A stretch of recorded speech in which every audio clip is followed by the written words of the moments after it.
The young lady was in shock and did not understand how it had come to this. The men were puzzled and scared and looked away. The man was scared and shaking with fear. He was afraid to raise his head. The tension in the hall was very high. At least cut it with a knife. The emperor waved his sword. The man shook with fear and asked His Majesty to give him one last chance. The hall filled with blood and screams. The young lady closed her eyes in fear. The emperor looked at everyone present with rage. He was simply beside himself with anger. The man looked at the emperor in shock. He did not know what to expect from him. The emperor approached the next one. He was very angry and did not control himself.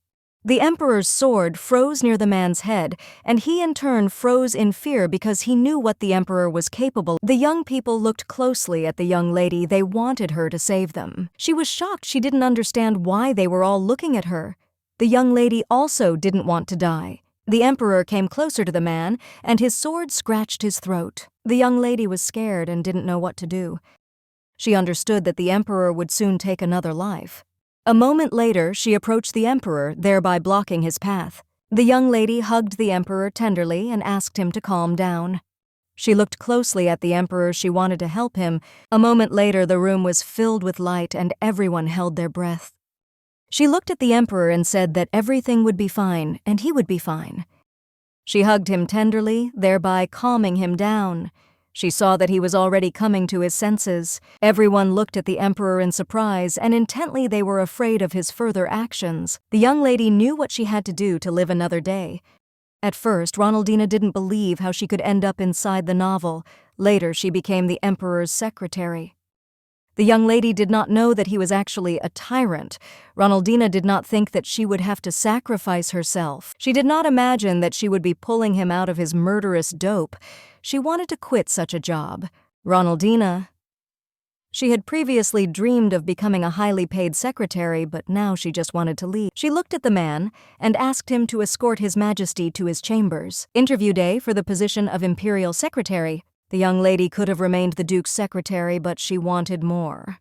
Ronaldina came closer to the carriage. She was worried about the upcoming interview. She approached the knight and said that she had arrived to be interviewed for the position of secretary to the emperor. Ronaldina wanted to be the right hand of the most powerful man in the empire, and therefore, her salary had to be high. She knew that this would bring her closer to creating a shelter for abandoned children. A moment later, the young man looked at the young lady and told her to follow him. Uziel introduced himself and said that he was the Minister of Finance. Uziel said that as soon as she passed the interview, she could immediately begin work as His Majesty's personal secretary. Ronaldina was surprised and asked if he really said that she would be his personal secretary. The current Emperor Ivana has a strong reputation. Daron Verkenradis turned the kingdom into a great empire. Ronaldina knew that it would be an honor for her to become His Majesty's private secretary. She was a little puzzled as she had a feeling of déjà vu. Uziel asked her if he could ask her a few questions. Ronaldina said that he could ask anything he wanted to know if she had to save herself when faced with a wild animal or monster. They talked for some time. He said that Ronaldina is a knowledgeable girl. Uziel looked at her and said with a smile that he was surprised that she answered all his questions with ease. Ronaldina looked at him and said that it made her take her mind off the upcoming interview. He said that she had just passed the interview, but the last word was still with the emperor. Ronaldina was surprised. Uziel, standing outside the door, told the emperor that he had brought the applicant. The young lady was shocked.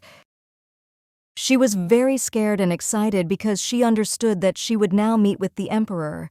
Uziel looked at her and said with a smile that the emperor should not be afraid. He wished her all the best. A moment later, she entered the hall. She saw the emperor, who was looking at her intently. The young lady looked at the emperor and greeted him. He looked at her and said she could raise her head. When their eyes met, she had a flashback. With icy eyes, he looked down at those who stood in front of him. His hair was black, like ink, like the deep sea in the night. His golden eyes shone with ruthlessness. Ronaldina was surprised and did not know how to react. The emperor looked at her intently. He silently watched. Ronaldina was uncomfortable with his gaze. The young lady was scared and didn't know what to do. She was afraid of him and didn't know how to behave. She was afraid of his murderous gaze. since in the story he was a tyrant. A moment later, the emperor said that she had been accepted. Ronaldina was taken aback by his words. The young lady looked at him in surprise. She did not understand why he made a decision so quickly. The emperor said that she could be free. Ronaldina came to her senses and moved a little from her place. The young lady bowed. She wanted to leave him quickly. She was very scared and didn't know what to say. A moment later, she turned around and walked slowly. She was excited. With the speed of lightning, she approached the door because she wanted to leave quickly. She felt uneasy. Leaving the hall, she sighed heavily. Ronaldina was glad that it was all over. UCL quickly ran up to Ronaldina. He was very worried about her. He looked at her and asked if she had passed. Trembling with fear, she said that she had passed. Looking at him, she asked if she could ask one question. Ronaldina was trembling with fear and did not know how to ask since the question was not a pleasant one. A moment later, she asked if the emperor liked killing people around him. He asked if she knew the rumors about the emperor.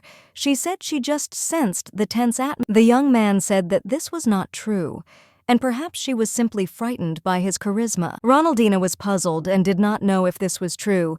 She had difficulty comprehending the whole situation. She understood that her friend was simply a terrible liar, and it was even funny. She didn't have any hard evidence, but she could tell by the aura. She didn't want to be decapitated at work. She knew there was no turning back. But Ronaldina knew she couldn't run away now. She knew she had no choice. In the novella, there was a female propagandist. She calmed the tyrant emperor until they eventually became happy. She understood that she was an excellent secretary and everything would be fine. Ronaldina asked if she understood correctly that she would start work next week. UCL said that as His Majesty's personal secretary, she should be near him at all times. The young lady was puzzled as the first day of work went very slowly. The emperor asked UCL where the rest of the documents were. The emperor looked at the documents intently, not paying any attention to others. The young lady understood that she had to understand the intricacies of work in His Majesty's office. He said that there would be a meeting soon to discuss field research. The emperor said that he needed a summary. UCL said that he would deliver his message, and since they did not know when it would end, he did not plan anything for the afternoon. UCL asked Ronnie if she heard that they were discussing tomorrow's meeting. Ronaldina asked what needed to be prepared. He put the documents on the table and said with a smile that there was no need to prepare anything. He said that she only needed to join the meeting as the imperial secretary. She was surprised and didn't understand why he would do this if he didn't even know her. The day of the administrative meeting arrived. The young lady prepared as best she could. She stood in front of the hall. The young lady was very worried because she did not know how others would perceive her, but still she knew that she could do it. Ronaldina knew that there was no turning back. A moment later, she entered the hall and saw that everyone had already gathered. She felt uneasy from the gaze. UCL greeted her with a smile. He wanted to hold her. Looking at him, she remembered some memories. She greeted everyone with a smile.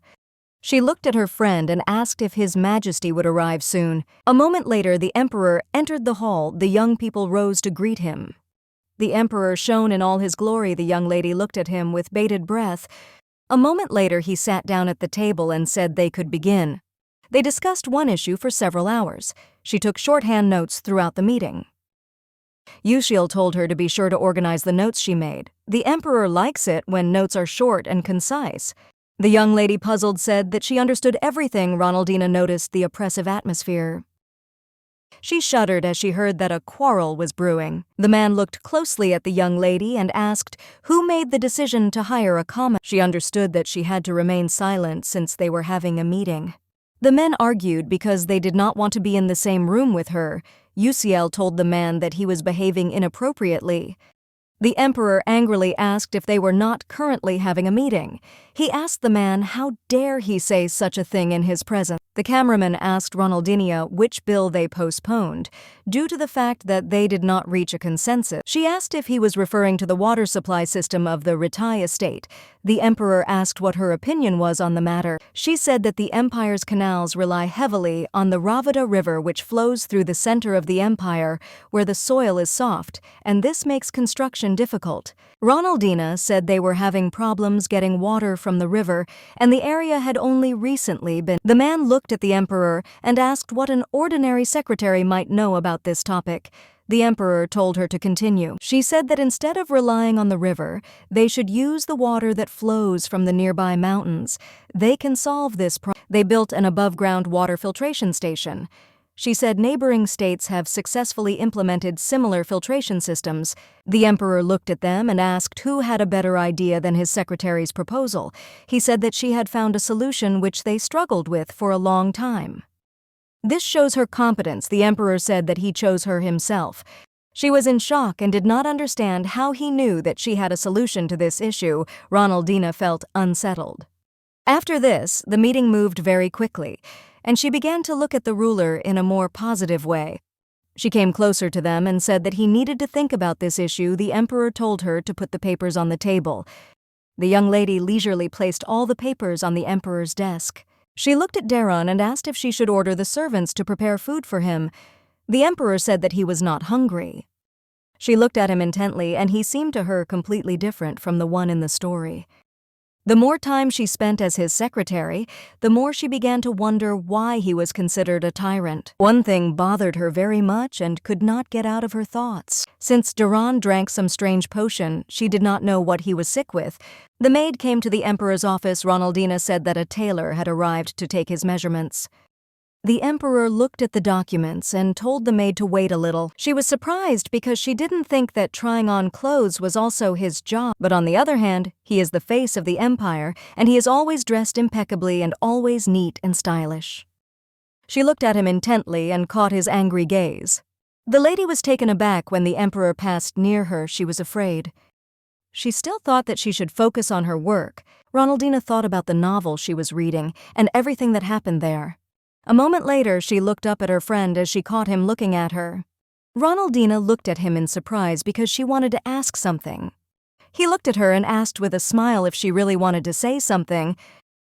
She asked if he had a younger sister. Yusil smiled and said that she was much younger than him. She looked at him intently, not knowing how to ask a question.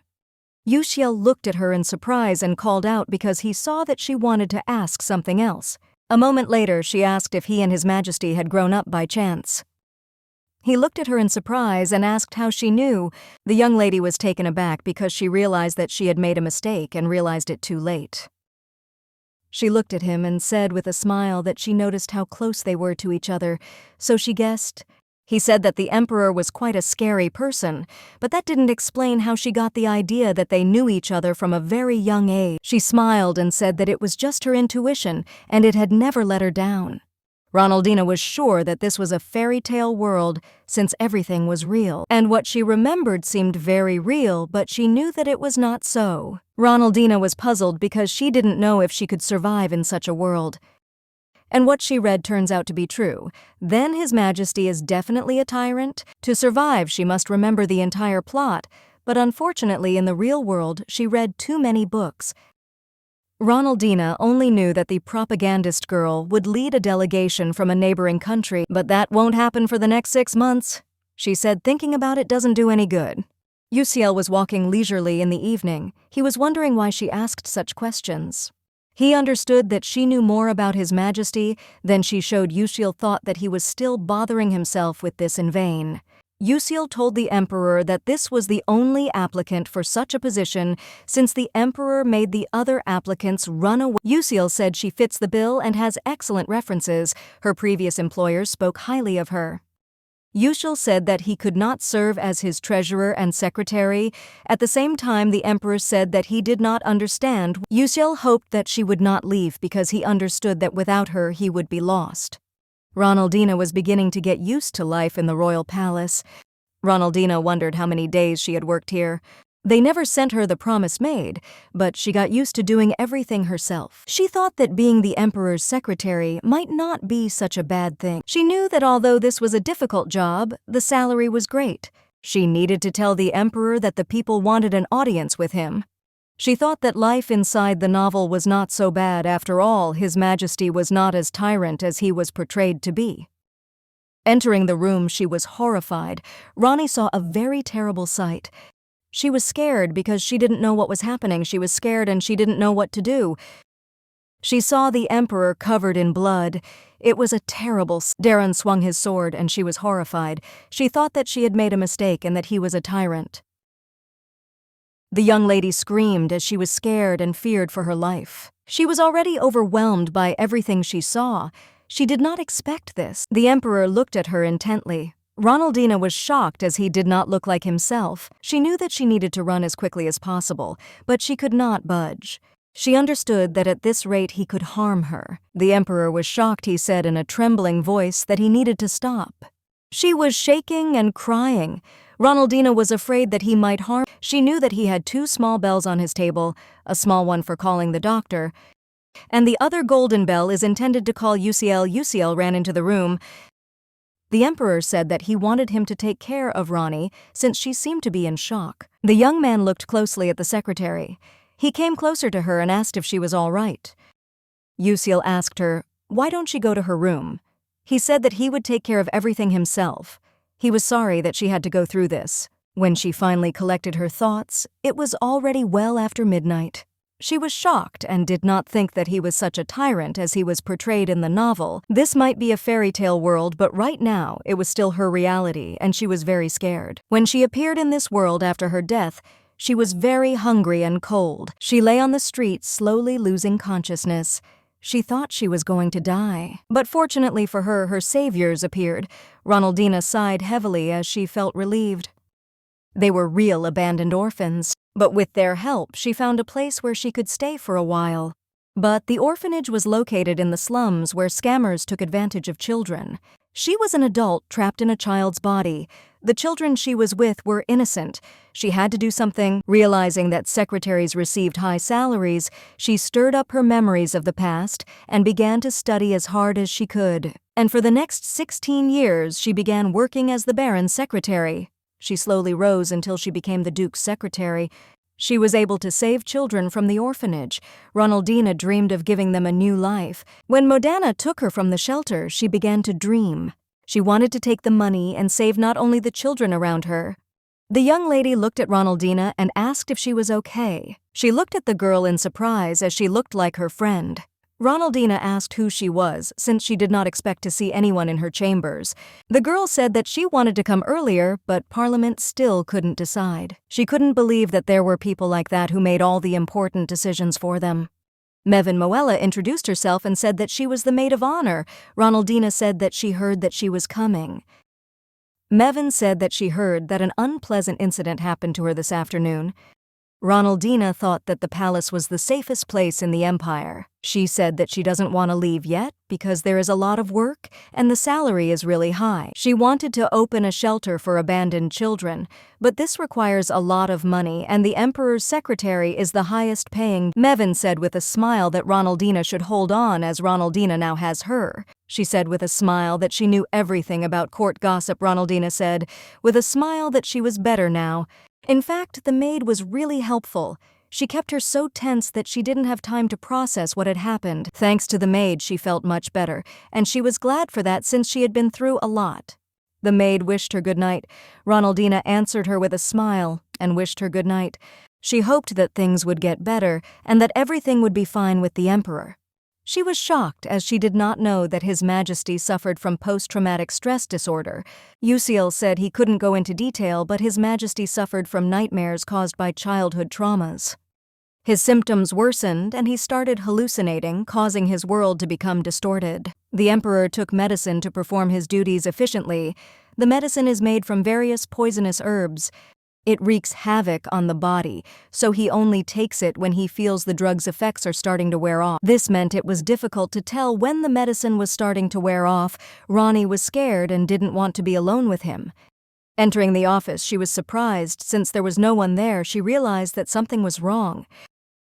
She looked at the office in surprise, since it was suspicious that no one was there at such a time. A moment later, she saw the emperor lying on the floor.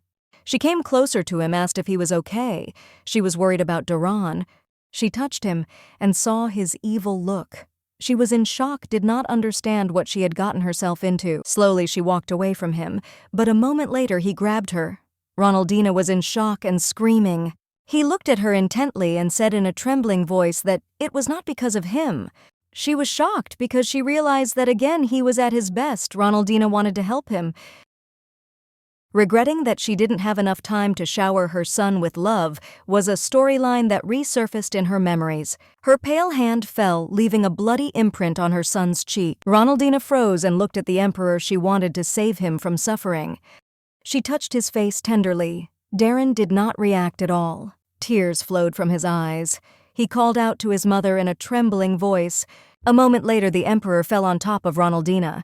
She was in shock and called him because it was hard for her and she didn't know what to do with him. A moment later, they fell to the ground with a roar. Uciel burst into the office and asked for forgiveness for being late. He was shocked by what he saw. Uciel could not utter a word. Ronaldina looked at him and angrily asked why he was always late. She said that he was just terrible. After the Emperor went to bed, she sorted out the documents. Uciel said that it seems that the Emperor has developed an immunity to the medicine and they will have to look for another drug. She understood that they would also need to find a way to calm her down. Uciel looked at her and asked, "Why don't you take a week's break?" She looked at him in surprise. She asked if he had the right to do such things. He said that he was sure this situation would affect her mental health, and he would take care of her responsibilities while she rested. Ronnie knew that if he refused, he could change his mind. She said that she would take a break. While on vacation, she thought about the Emperor's condition. Ronnie knew that this had something to do with his mother. She was wondering what had happened, but Ronnie did not dare to ask about it. She knew that he was cheerful and playful, but then everything changed. He rushed with a smile because he was sure that she would like it. But a moment later, he was enveloped in darkness. He was scared and uneasy. He looked dumbfounded into the darkness. It was frightening. A moment later, he saw his mother, Duran, staring at her. She slowly approached him, hugging and talking to him. She whispered in his ear that it was all his fault he was scared. The Emperor woke up breathing heavily. He woke up from a nightmare. He was in shock because he had a nightmare. Duran was having a hard time. Uciel looked at the Emperor and asked if he was okay. The Emperor looked at his friend. The Emperor knew that if Uciel was here now, it meant that he had been away too long. The Emperor looked at his friend and, puzzled, said that not everything was all right with him. A moment later, he noticed that someone was missing. Duran asked where his secretary was. Uciel said that he gave her a week's break. The Emperor was shocked. Looking at the Emperor, he said with a smile that he was already working for 2 people, so he had no need to worry. The Emperor looked at him and asked why she was missing. Uciel slowly handed him the documents. He said that the Emperor attacked her while he was unconscious, but fortunately no one was hurt. The Emperor was shocked. He looked at his friend and told him to repeat it. Daror was in shock as he realized he was trying to harm his secretary, and she took a week off. His hallucinations did not stop until he saw blood. Uciel said that he appeared immediately after he lost consciousness. When he first arrived, he was already asleep. The Emperor was in shock. He did not understand how he could immediately fall asleep. Darren did not know if this was possible, but he remembered something. It was hard for him from these memories. Lucretia is the name of the Emperor's mother. She was sad that she could not give her. She searched slowly and for a long time, but apparently there was no information about the Emperor's childhood. Ronaldina remembered the sad face of the Emperor. She wanted to help him. There are absolutely no records left about the former king and queen. Either she did not search well, or all the information was destroyed. She did not understand why they did this, but still Ronnie did not give up and continued the search. She ended up spending a whole week researching the Emperor's past. Entering the office, she asked how the Emperor was feeling. She felt awkward next to him. The Emperor was surprised that she returned. Darren thought that she would run away after everything. The Emperor looked at her intently. He still could not believe that she had returned. She looked at her, asked if he wanted her to do something. The Emperor said that this was not entirely true. She knew that, of course, he wasn't worried about her. A moment later, she saw a folder of folded documents. The young lady was very surprised. Uciel did everything while she was away. Ronnie was glad of that. So they resolved the issue of the estate, the audience went well, and as a result, a delegation from Poyern comes. UCL called Ronnie. He said with a smile that they had not seen each other for a long time. He asked if she managed to rest. She looked at him in surprise and asked what it all meant. He said that now his heart sank into his heels. Ronnie asked if they should really accept the delegation. He said it was quite a lie, yes, but they were sending a delegation to discuss trade with their empire. Ronnie asked when they would arrive. He said that they still needed to discuss the details, but they should arrive in 3 months. In the book, the main character visited Avern during the arrival of a foreign delegation. She thought that maybe this was it. However, she knew that Poyern was an island. Ronnie wondered if the propagandist was from there. Uziel said that this is why they are holding urgent meetings today. He told the emperor that he must prepare. The young lady looked at them, puzzled. Ronaldina knew the young people quarreled and said that they did not need to improve relations with them. They argued that Poyern was just an unknown island and they had nothing to gain from making connections. The young people said not to be prejudiced by the fact that this is a small island. Ronnie looked at her colleague and asked what he thought about this. He said that he was thinking about everything now. The emperor looked at his secretary and asked if everyone had spoken. She looked at him in surprise. The emperor said that they could discuss everything when the delegation arrived, but now he only needed their opinion. The emperor looked at the treasurer and secretary and asked what they thought. They said with a smile that they agreed Ronnie did not quite agree. She said that not much was known about the island since it was closed off from the rest of the world, but from what she heard there was one similarity. The island grows rare plants and herbs that are not found on the continent. The island used herbs to develop its non-medicinal industry. If they establish contact with them, their medical industry will advance greatly. The men said that this was not enough to sign an agreement. She knew that some people were grasping at straws for this opportunity. She saw people die from disease in the slums the elite may not notice. They definitely need advances in medicine. She knew that this would be beneficial to the people of the empire. The emperor looked at everyone present and said that the voices were divided. The emperor said that he would wait and see what they wanted to discuss during the negotiations, and with that he closed the meeting. She understood that everything had not gone as expected, and in order to survive, she needed the propagandist to arrive as quickly as possible. Uziel looked at her and asked how she knew so much about Poyern. She said she had read a book about the islands a couple of years ago, and it had information about the island. He smiled and said that she probably had a good memory. She told him with a smile to stop flattering her as this was useless. She knew that she had a lot of work ahead of her, but still Ronaldina did not intend to give up. The next thing she needed to do was get everything ready for the banquet. Uziel looked at her and said that there was something she needed to do. He said that the emperor wanted her to organize a banquet. He said that the emperor knew that Parliament had a claim against her, and this was the perfect opportunity to prove them wrong. After Daren's reign, Vercandus Avernus, once a small kingdom, grew into a huge empire. No one dares to go against him, and neighboring countries send gifts every year in memory of the day when Avernus became emperor. And to celebrate this event, the empire held an annual banquet, the emperor maintaining simplicity and modesty. Ronnie knew that the propagandist would arrive immediately after the banquet. Ronnie did not know what to do when she arrived. She found out that the banquet was just around the corner, but she was not mentally prepared for it. She wondered if everything would be okay, as she was so worried about everything. She knew that it was too late to back down. Ronaldina knew that she had to do everything in the best possible way. She knew she had a lot of work to do at the moment. Uziel saw her and greeted her. Ronnie said with a smile that she was looking for him. Uziel said that he would. He also apologized for dumping everything on her. She said that there was nothing to worry about since she had the best architects of the empire at hand. And she is sure that managing finances is a much more difficult task. He looked at her and smiled. She looked at him and asked why he believed she was fit to host the banquet. He said that the Duke had great respect for her, and thanks to her notes, he could imagine what the banquet would look like. He said he couldn't wait to watch everything when it was ready. He smiled and said goodbye to her. She was very glad to have such a nice conversation. Ronnie calmed down a little. She knew that she had a lot to do, and yet she was determined to achieve a good result. Entering the room, she saw the maid Mevin smiled and greeted the young lady. She smiled and said that they needed to prepare her dress for the ball. Ronnie froze in surprise as she had completely forgotten about it. Mevin looked at the young lady and said that she came from a family of fashion designers.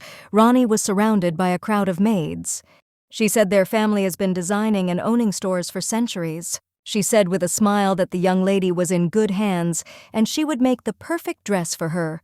Ronnie was surprised. Mevin said that once they took her measurements, they could evaluate the options and choose a style of clothing. They could have chosen something luxurious, since this was an imperial banquet after all. They thought they could settle on mystery and innocence.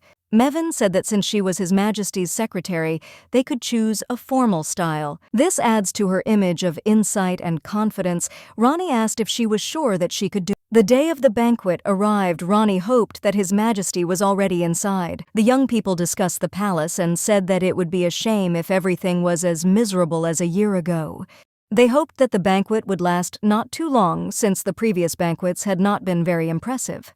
A moment later, everyone saw the magnificent statues. The guests were amazed. This is a palace, a place where many luxurious balls were held in the past. But the palace had its flaws. Mevin was surprised that the damaged areas were covered with colorful curtains, and strategically placed lamps gave the hall an ethereal look. The young people were discussing the banquet. They hoped that in the future the emperor would hold such banquets. They also said that it was all the secretary who did it. Ronnie was puzzled, since organizing a banquet is not an easy task. Sometime later, the emperor appeared in the hall. Everyone was looking at him intently. Ronaldina looked closely at the emperor. He was beautiful. She was puzzled because she had not realized this until now. But His Majesty was able to win the trust of his people. She wondered if he was the terrible tyrant she had read about in the novel. She wondered if he, the emperor, was loved by his people, or perhaps he was an emperor suffering from childhood trauma. She stared at him and wondered who he really was. The emperor looked at them all and thanked them for joining him today. Ronnie was surprised, as she did not expect that this would be all he would say at the banquet. A moment later, music filled the hall as the guests enjoyed the banquet. The young lady looked intently at the guests who were enjoying the banquet and at the emperor. He looked at her. She knew she shouldn't break eye contact. A moment later, the honorable partners of the empire were greeted. Ronnie realized that she was saved. Devon Piff greeted the emperor. He said that he was one of those who served the emperor. The man was a far-sighted businessman with a rich biography. While they were talking, Ronnie watched them. She noticed that he was a pleasant conversationalist, and the lady who was next to him was his daughter. Verica Piff greeted the emperor. Devon Piff said that this time the banquet looks different from last year. He said that everyone was enchanted as soon as they crossed the threshold. He said a lot more for a while. He wanted to introduce his daughter. Ronnie looked at them intently, as the young lady's name seemed very familiar to her. The man looked at her angrily and said that she needed to know her place. Ronaldina was shocked by the man's behavior. He looked at the emperor and asked what a commoner was doing here. The young lady froze in bewilderment. She felt uneasy from such a question at such a... Ronaldina looked closely at the young people. A lot of young ladies approached her because they wanted to get to know her. Naif Irnadan said with a smile that she was very pleased to meet her. The ladies also greeted her with a smile and introduced themselves. She looked at them in surprise and also introduced herself. One of the young ladies said that they could dispense with the formalities since she was the organizer of the banquet after all. She didn't expect so many people to pay attention to her. Everything shocked her because she did not expect that there would be such an atmosphere. The young lady came closer to her and said with a smile that she would be happy to send her an invitation. Usiel said that this unfortunately is impossible since she has a lot of things to do. He said that with their permission, he will take the lady. The young people were shocked because they wanted to talk to her. A moment later, she stood on the terrace and watched the starry sky. He told her not to be surprised if people started sending her gifts. She looked at him in surprise. He said that's what they call bribe. He's sure she'll do a great job, but he wanted to warn her. She said she'd mean it. The next day, the man looked at her and asked if she had a minute. She looked at him in surprise and wondered if this was a foreign minister. He said he was impressed by her extensive knowledge of foreign affairs, and I would like to ask her for help. She thought that it wouldn't hurt to do him a favor. Ronnie said that she doesn't know how useful she can be to him, and now he's busy with work. She wanted to discuss his request later. The man said that the effect of the medicine is getting shorter and shorter. The emperor's body is becoming more and more resistant to the drug. Yusil asked, "What about the emperor's health?" The doctor said that naturally it was not very good. His body absorbed the poison. He said that preparing medicine for the emperor is only a temporary measure, not a basic replacement. He said that at this rate the emperor could faint at any moment. Rani was shocked by what she heard. She remembered the emperor saying that it was not his fault. She couldn't do anything and knew it was none of her business, since she will be leaving the palace soon. Rani knew that today the main character would arrive in too. They sat in the banquet hall and said waiting for a delegation from Poyern. She was very happy as she was soon to return to the duchy. She hoped that this would happen soon and that she would finally be free. The emperor greeted the delegation. He said that he was sure it had been a long journey. Representatives of the delegation greeted the emperor. Vahern introduced himself with a smile and said that he was the head of the delegation. The young lady was surprised that he was a man. The young lady listened to them intently, but still she was shocked as she expected a different development of events. She expected to see the main character, but unfortunately she did not see her. Rani wondered if the main character was not the head of the delegation. Avernus is a huge country. She was sure that many countries wanted to send a delegation to. The emperor looked at them and asked if it was true that they knew about plants. A moment later, he turned his gaze to the secretary. She looked at him in surprise. Rani asked the emperor if he needed anything. The emperor said that he did not need anything. The head of the delegation was presented with the trade agreement they had reached. He smiled and thanked for the document. The emperor ordered the delegation to be taken to the Rodovan Palace. The young lady was surprised as it ended quickly. The head of the delegation thanked the emperor for the audience and said that they were looking forward to the opportunity to work. The emperor and his secretary slowly returned to the cabin. The young lady walked lost in her thoughts. She was a little surprised because the emperor stopped. She looked at him in surprise and asked if he was okay. She was shocked as she realized that the meeting had gone on longer than it should have. One small rumor can spread very quickly, especially if it concerns the emperor. If he sees them now, then everyone will know the emperor's secret. She looked at him and asked if she could help him, but she heard nothing in response. She heard some noise. The young lady wanted to help him, but he rejected her help. At the same time, he threw her hand away. The emperor looked sideways at her. He didn't want to hurt her. As he walked up the stairs, he said he was fine and she didn't need to touch him. She wanted to help him and did not intentionally try to touch him. A moment later, she heard someone speaking to her. She looked at the young people and asked if their guest was being given a tour.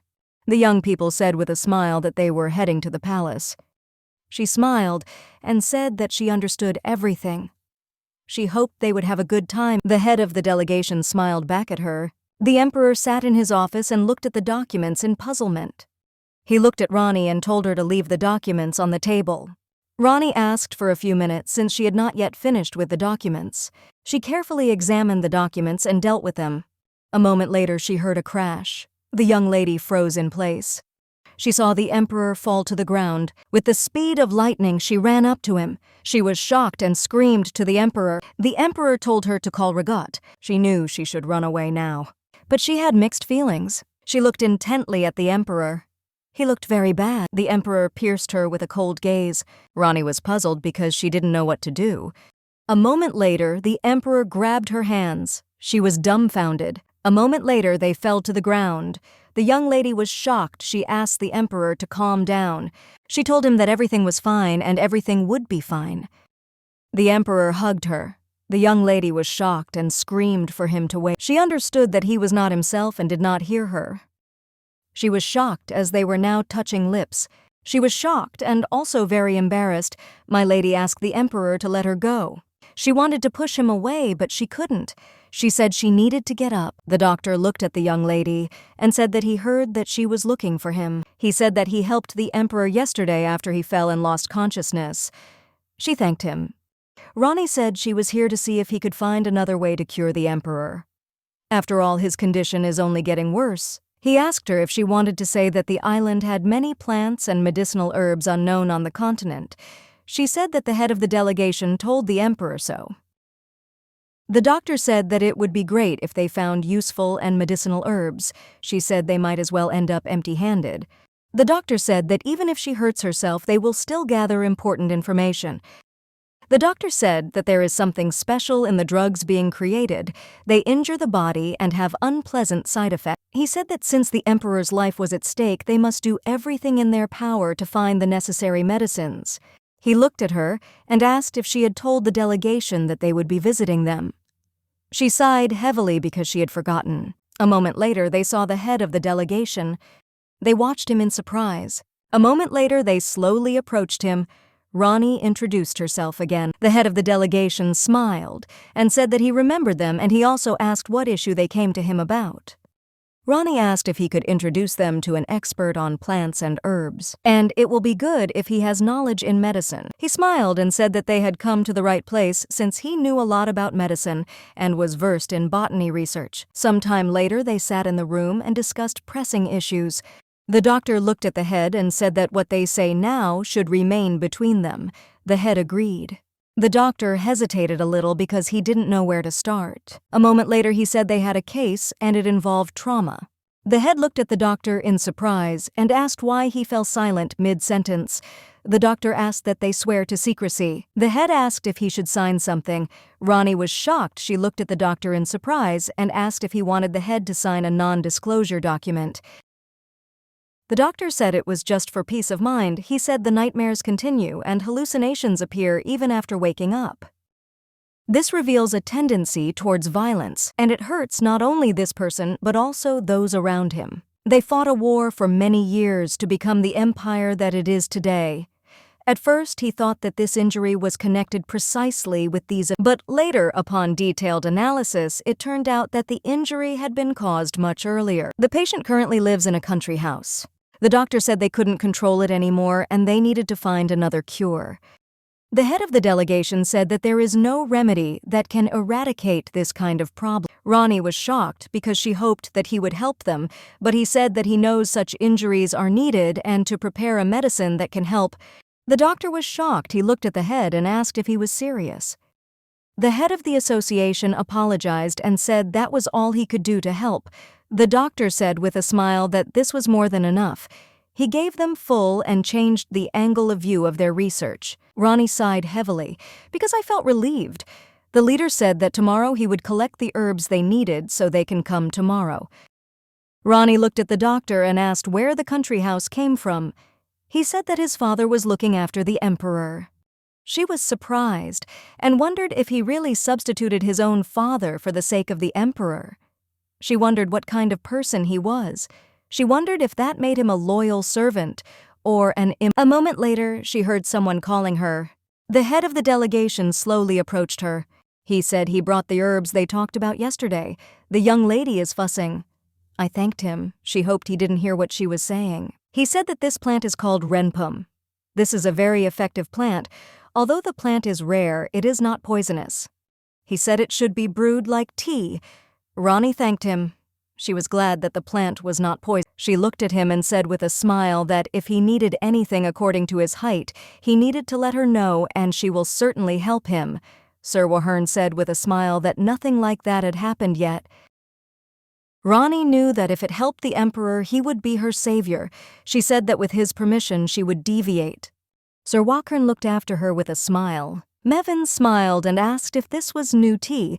Ronnie said she thought she should start trying. Mevin looked at her mistress and said that she had a day off tomorrow. She asked what her plans were tomorrow. Ronnie said she planned to study tomorrow. She looked at her maid in surprise and asked why she was at. Mevin said that she would like to have a tea ceremony tomorrow. She asked if Ronnie would like to come. Ronnie said with a smile that it would be nice. She said they were just going to enjoy dessert. Ronnie smiled and said that she would definitely come. Mevin said with a smile that she couldn't wait for this moment. Ronnie was surprised and did not understand why the young lady was so eager to see her boss on her day off. She didn't say why she agreed, but it was a tea party she shouldn't have gone to. Arriving at the gate, she asked for forgiveness for being late, as she was sure that the others had already arrived. She was surprised. Such declarations were wonderful. She knew that they were considered fashionable for a reason. She looked at everything intently and in surprise. A moment later, she saw a familiar girl. Ronnie was surprised and did not understand why the girl decided to sit opposite the place of honor. The young lady looked intently at Ronnie with a grin on his face. Ronnie felt uncomfortable in such an environment. Verica watched Ronnie closely. A moment later, she said with a grin that there was a hair on her lips. Moments later, Verica turned to Ronaldina and asked if she was His Majesty's personal secretary. The young lady said with a smile that it meant something. A moment later, she asked if Ronaldina was a commoner. The young lady said that she was sure that His Majesty had to hire a commoner. She was surprised, and with a grin asked Ronaldina what trick she used. The young lady with a grin asked Ronnie if she was listening to her. Ronnie wanted to play with them a little. She looked at the young lady with a smile and asked if that was all she wanted to tell her. The young lady looked contemptuously at the secretary and asked if she was listening to her. She held a cup of tea behind her back. Ronnie suddenly screamed for everyone. The young lady was surprised. She looked at Ronnie and asked why she was screaming. At that moment, she remembered something. The villain who was constantly in the way of the main character, Verica Piffroni, was sure that she was egging others on. The young lady looked at Ronnie and asked if she was threatening her. A moment later, the cup fell to the ground. Ronnie was surprised as the young lady dropped the cup herself. Ronnie knew the young lady shouldn't blame her for this. Verica looked at Ronnie and said that this was absolutely not the right atmosphere to enjoy tea. Verica said Lady Serena got her dress dirty and Lady Ronaldina seemed shocked. Verica asked why don't they finish the tea party. She looked at Lady Modella and asked if she minded. Lady Modella said furiously that she absolutely agreed. Lady Serena looked at Verica. She was shocked by everything that happened. Verica came closer to Ronnie and said with a smile that she was pleased to meet her. A moment later, Verica said with anger and a grin that Ronnie's work belonged to her. Ronnie was surprised by what she heard, but she didn't react at all. Lady Modella approached Ronnie. She was shocked by what happened. Serena was very angry. She looked at Ronnie with fury. Ronnie was shocked. She wondered if after everything they had become enemies. Mevin tearfully asked Ronnie for forgiveness. The young lady looked at the lovely ladies and told them not to worry with a smile, because at first it seems a little intrusive. More next time, they were also very happy to meet her. Mevin was furious. She said that Verica had been pursuing His Majesty for a long time. Mevin said that she has been trying to make fun of everyone since she was refused the position of secretary to His Majesty, but there is little they can do. The Piff family has deep pockets. Mevin said, puzzled, that this was not at all how she imagined Ronnie's first tea parties. Ronnie said with a smile that everything was fine. Ronnie took a leisurely walk in the evening. While walking around the palace, she noticed a guard. She was very glad that she wore the shawl. She slowly returned to her room. She was in a good mood as the walk helped her clear her head. But she still wondered who this Verica thought she was. Ronnie communicated with a mini panther statue. She couldn't believe that she managed to attract the attention of the villainess, since she was glad to take care of His Majesty. When they found the cure and the main character made her grand entrance, then she was going to leave. She wanted to check the top floor. Walking up the stairs, she noticed that the guard was sleeping. She didn't want to wake the knight, she just wanted to pass him by unnoticed. She successfully passed him. She was surprised because she noticed that it was too quiet. She felt like something was wrong. She didn't see anything. The young lady wondered if this was an abandoned part of the estate. A moment later, she saw the light. She should have been relaxing because she saw the light. She knew that there was a great threat hidden in this dark castle. An unstable and dubious type of threat. The emperor, in a trembling voice, said that he was not to blame. He told her not to come closer and to leave, and generally, a moment later his tears began to flow. The emperor shouted. He begged his mother not to die. He didn't want her to leave him. The young lady was shocked as she did not expect to see this. She didn't try to compare herself as a child with him. She was sure that other people would also feel sorry for him.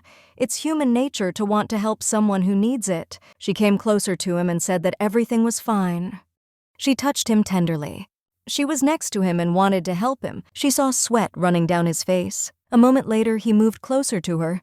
She was shocked and asked him to wait. She was in shock and did not understand why he was so close to her. His heart was beating very hard. She couldn't push him away. He hugged her tightly. She was shocked because she forgot that her shirt was transparent. She asked him to wait. The young lady was shocked. She asked why he was touching her like that. Ronnie wanted him to just kiss her, and they would be done with it. A moment later, their gazes crossed. A moment later, he kissed her. She could smell his skin. She was so nervous that she could barely even breathe. A moment later, he lost consciousness. The young lady looked around. She realized that they were in his chambers. The young lady slowly pulled him closer to the bed. She regretted that she did not take time to exercise since the emperor was very heavy. She was surprised and wondered how he could fall asleep after such a kiss. Her heart was still pounding. A moment later, he grabbed her hand. She was in shock because she was very scared. Ronnie was surprised she didn't understand why he was doing this to her. The young lady sighed heavily. She looked intently at the emperor. Sitting near the emperor, she noticed that you couldn't see the stars in his window. Ronnie wanted to leave as soon as he fell asleep. She was very tired. Ronnie thought that perhaps she had simply spent too much effort getting him into bed. Early in the morning, the emperor woke up. He felt very calm. But still, he was surprised since he was sitting on the floor. He wondered if he had a cloudiness. But still, he felt no pain. He felt very relaxed. The emperor understood that it was time to get to work. A moment later, he saw that he was holding someone's hand. He looked in surprise and intently at the young lady who was next to him. He was surprised because he did not expect to see her next to him. Ronnie slept peacefully next to him. He was shocked because he realized that he had not let her leave. He hoped he wasn't holding her hand too tightly. He was puzzled because he told the guards not to let anyone in. He wondered if he should punish them for neglecting their duty. He looked closely at the young lady. The emperor wondered if she had helped him again. He didn't want her to suffer because of him. The emperor slowly picked up the young lady as he wanted to carry her to the bed. He carried her in his arms, and I was very surprised since it was very light. He was surprised and didn't understand why he wasn't repulsed. He looked at her intently. The emperor was surprised since he had never looked at anyone so closely. The young lady was sleeping peacefully in bed. She was shocked because she realized that she had fallen asleep like a baby on the emperor's bed. She was shocked and didn't understand how she could look him in the face after that. Entering the office, she greeted everyone. UCL greeted her with a smile. He said that His Majesty said that she was late. She timidly apologized for being late. She knew that she came so late because of one person, but still she could not say anything. She had no choice but to apologize for being late. She knew that he was guilty of everything. The emperor looked at her and asked if she slept well. She looked at him timidly because she did not know what to answer him. He smiled and told her not to worry. She looked at him in surprise. UCL looked at the emperor and said that he seemed to be in a good mood today. He said that he had not seen him so rested for a long time. UCL looked at the emperor and asked if the doctor had developed a cure. The emperor said that he did not take any medicine. The nightmare just stopped in the middle. The emperor smiled and said that he most likely fell asleep after that. She looked at him intently because she didn't think he remembered their kisses.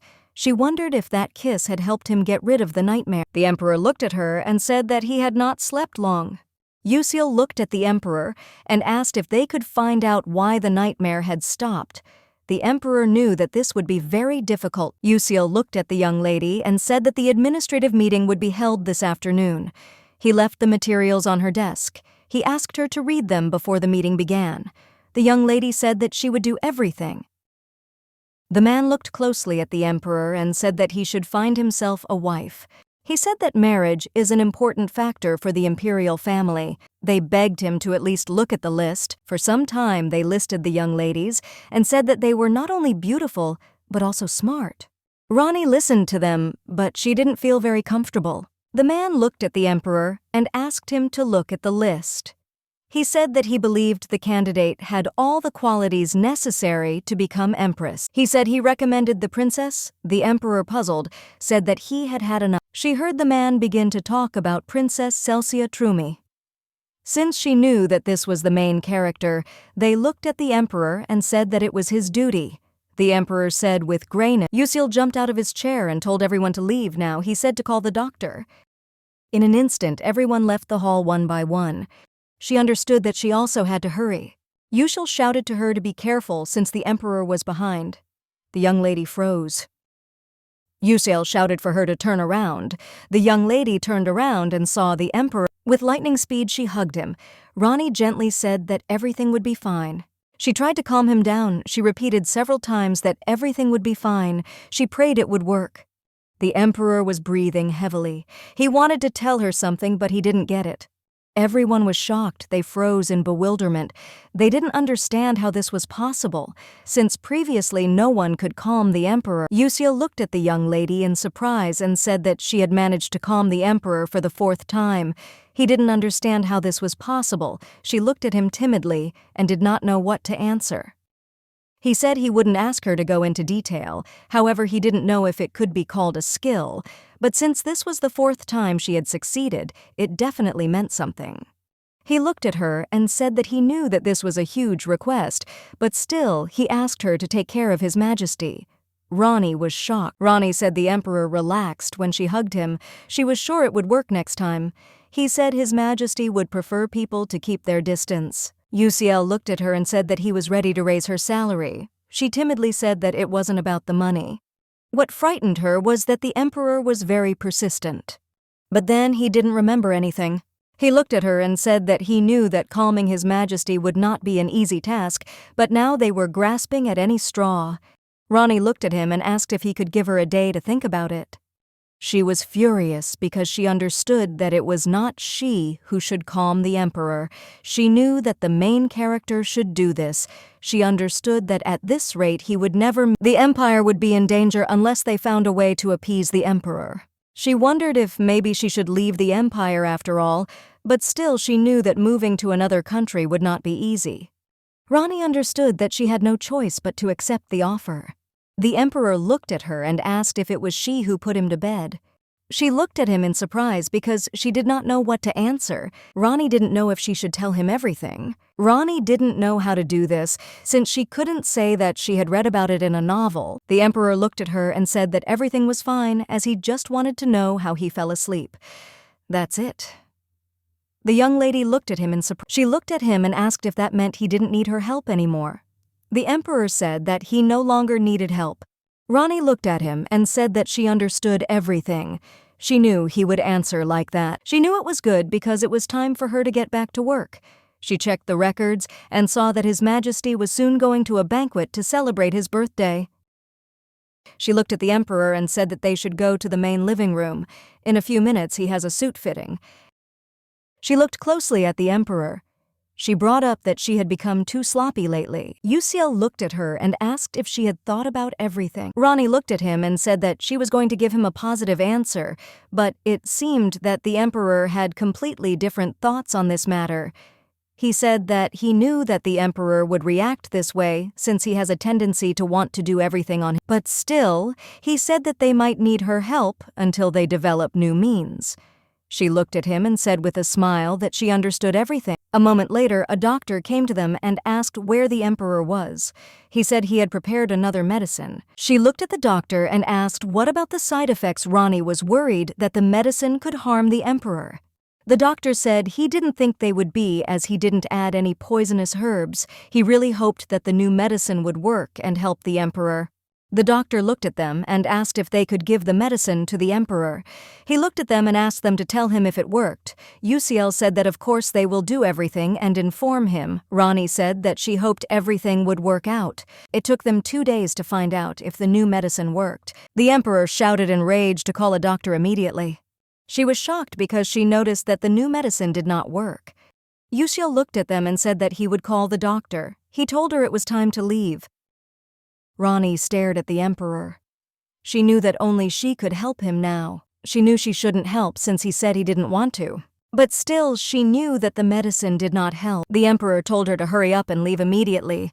He told her to run. The young lady came closer to him. He was in shock and did not understand why she was approaching him. He angrily shouted for her to leave as he didn't want to hurt her. She came closer to him and angrily told him that he couldn't handle it on his own. The Emperor was shocked because he did not expect her to do this. She looked at him and angrily asked how he was going to handle everything on his own. If his body became more resistant to the medicine, she said he knew she could help him. She asked him how he could reject her if he knew that she could help him. Ronaldina angrily shouted that he was an idiot.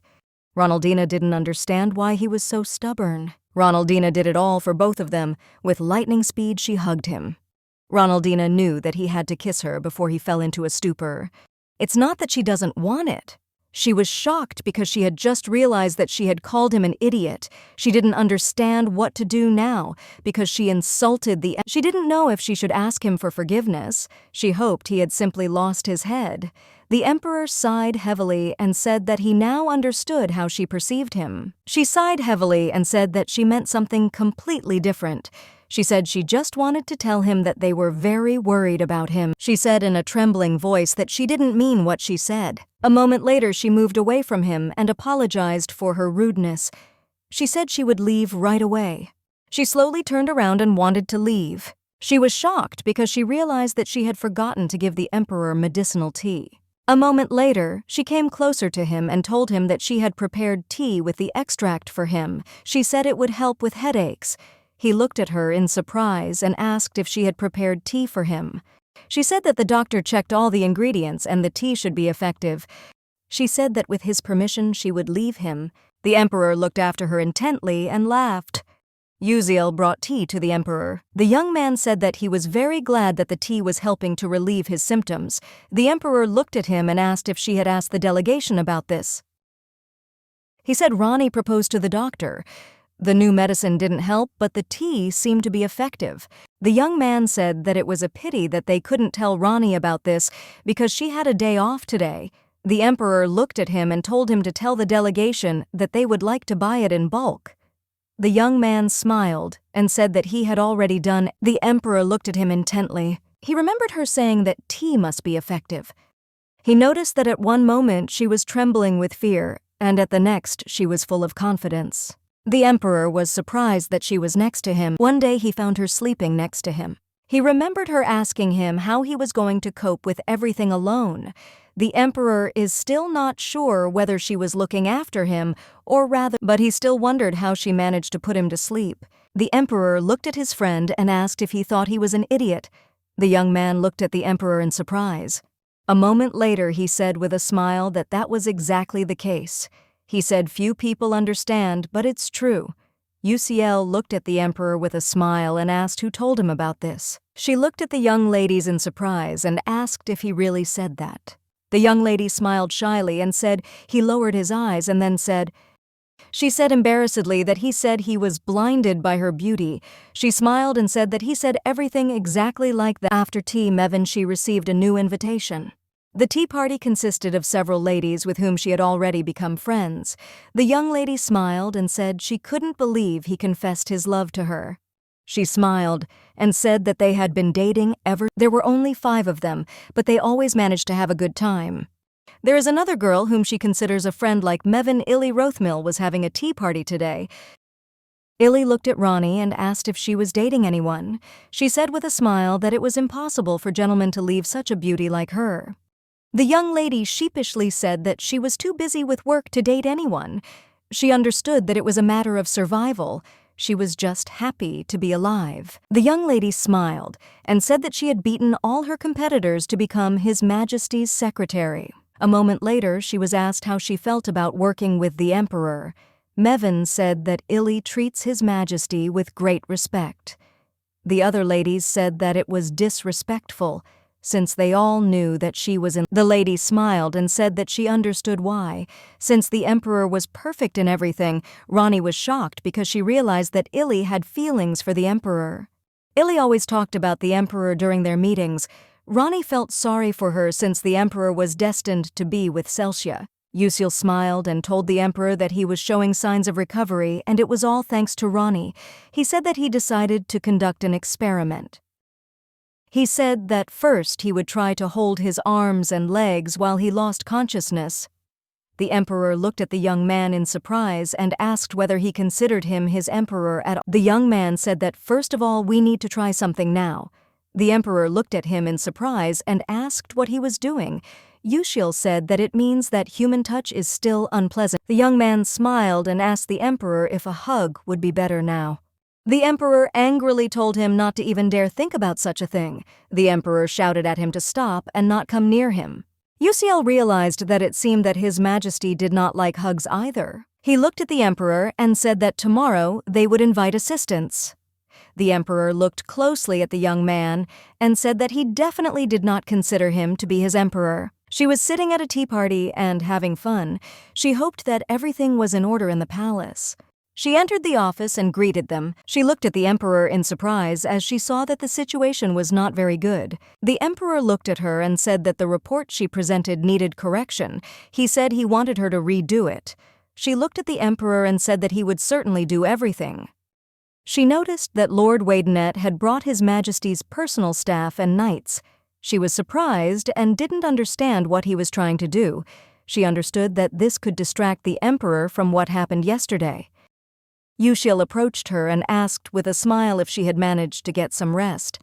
She said that she had rested and also asked what was happening here. The young man looked at her and said that he forgot to tell her. He said they took her advice seriously and decided to try the experiment. She looked at him in surprise. He said that His Majesty still refuses to touch other people, so they are trying to find a way to make him feel comfortable. She looked at him in surprise and asked if they were really experimenting on His Highness like that. He smiled and said that was the only way to find out. He said that the knights here are the best of the best. His Majesty's maid and butler are also present. He smiled and said that his secret was safe with them. The Emperor called his friend with rage. A moment later, the Emperor said that he began to see black shadows. Everyone froze. The young man looked at everyone present and told everyone to stand in a row and hug His Majesty. The maid approached the Emperor and said that she would put her hand on his shoulder. She was puzzled as he looked at her with a cold and angry look. The Emperor said he could still see them. Konechna was a little shocked and didn't know what to do. The young man said that it turns out it doesn't work. Rani looked at him and asked if he knew it wouldn't work. He smiled and said that it was just his guess. She looked at him and asked if they really needed to do this. Rani said that even she could see that His Majesty didn't like it. He smiled and said that they wanted to see if this would make his hallucinations go away. He said he had to admit he was personally interested in this. He looked at her and asked if she wanted to try it. The young lady was surprised since she was not particularly eager to approach the Emperor. She had somehow forgotten that the young man could be quite persistent. Rani slowly walked towards the Emperor. She looked at the Emperor and said that she would take part in the experiment. She timidly said that it wouldn't take long. A moment later, she walked closer to the Emperor and hugged him tenderly. She was shocked as she forgot for a moment. She should have approached him carefully and not immediately hugged him. She was sure that this was unpleasant for him. She wanted to let him go right away. But the Emperor did not want to let her go. He was very surprised. Rani let go of the Emperor, but he in turn took her hand. She looked at him in surprise. He looked at her in surprise and softly said that he was very interested in this, since the hallucinations had disappeared. She looked at him in surprise and asked if this meant he had overcome his trauma. He let go of her hand and said he didn't think so. Since most likely it was only temporary, the Emperor looked at everyone and said that the experiment was over and everyone could be free since he could not concentrate on work. She realized that he didn't seem to need her. The young man looked at everyone and said that this would not work since he wanted them all to stay here for now. He said that they should do another experiment when His Majesty loses consciousness. The young lady was shocked because she realized that he was really something. Moments later, the young lady asked if a delegation from Ostanen had arrived. He looked at her in surprise and asked if she was going to hit him now. She looked at him in surprise and said that she didn't know Uziel said that because of the visit their administrative meeting was rescheduled for the afternoon. Ronaldina was very happy about this. She looked at the young man and asked if they had come to discuss the Tregovan path. He looked at her in surprise and asked how she knew. Ronaldina looked at him and said with a smile that anyone would know. Since the Empire does not have a normal trade route due to their orders, she said that guarding the Tregovan route would solve their problems. Avernus Empire is vast but located on the eastern part of the continent. Ronaldina was surprised because she noticed that the young man was a skilled artist. Uziel said that other ways are dangerous and too expensive, but this path passes through the middle of the continent. If they can get to it, it will open up the possibility of expanding trade with other countries. He smiled and said that the empire was great, but this would allow them to grow in other ways. She was surprised because it took courage to say this in front of his man. Ronaldina understood that this would allow the main character to arrive safe and sound, and after which the main character will be able to cure His Majesty. He looked at her and said that she would be in a good mood today. Ronaldina smiled and said that you could say that she said she knew someone from Astana. She thought about it and didn't know if the main character could immediately cure His Majesty. She understood that they were now in a novel, which meant that the main characters would need time to get to know. She knew she still needed money to build her dream shelter, so she has to work a little more. But still, she thought about what happened. It seemed to her that everything was very strange since the story was ending, but nothing had happened yet. The Piffs have power, but cannot freely enter the royal palace. And the tea party consists of only a few people. She didn't know if everything would be okay. That night, Mevin said that Lady Rothmill had sent another letter to Ronaldine. Mevin told Ronaldina that she must have really liked her, because the young lady sent many letters. She slowly read the letter she wrote to Ronaldine that His Majesty's eyes shine brightly like the sun. She imagined Ronaldina's hair blowing in the cool wind. Ilya wrote that it had been 2 years since she last heard her voice. She wrote that she was looking forward to the excursion that had been promised to her. Ronnie was surprised as she had not promised to give her a tour. Mevin said that the letter had a small gift. Ronnie was surprised and wondered if the young lady was declaring her love for her. Mevin opened the box and they saw beautiful earrings. She said that this must be the latest creation from Gilliwan's boutique. Mevin said that they would be perfect for her outfit for the upcoming banquet. Ronnie said the earrings were very beautiful. Ronnie also asked her friend if she thought that if she sent them back, the young lady would be very upset. She said that she was still very uncomfortable accepting such gifts. Yusiel looked at the man and asked what he wanted to tell him. The man looked at them and said that he actually had something for the royal secretary. Ronnie was surprised. She wondered if Mevin had an important message for her. The man came closer to her and asked if she knew Lady Illy Rothmill. Ronnie said in surprise that she knew her. She also asked why he was asking this. He looked at her and said that the young lady was asking to meet her. Ronnie was surprised. She looked at the man and asked if he really wanted to say that the young lady was now in the palace. The man said that she was waiting for Ronnie in the... Ronaldina looked at the man and told him to tell her to wait a minute, but a moment later the young lady burst into the office.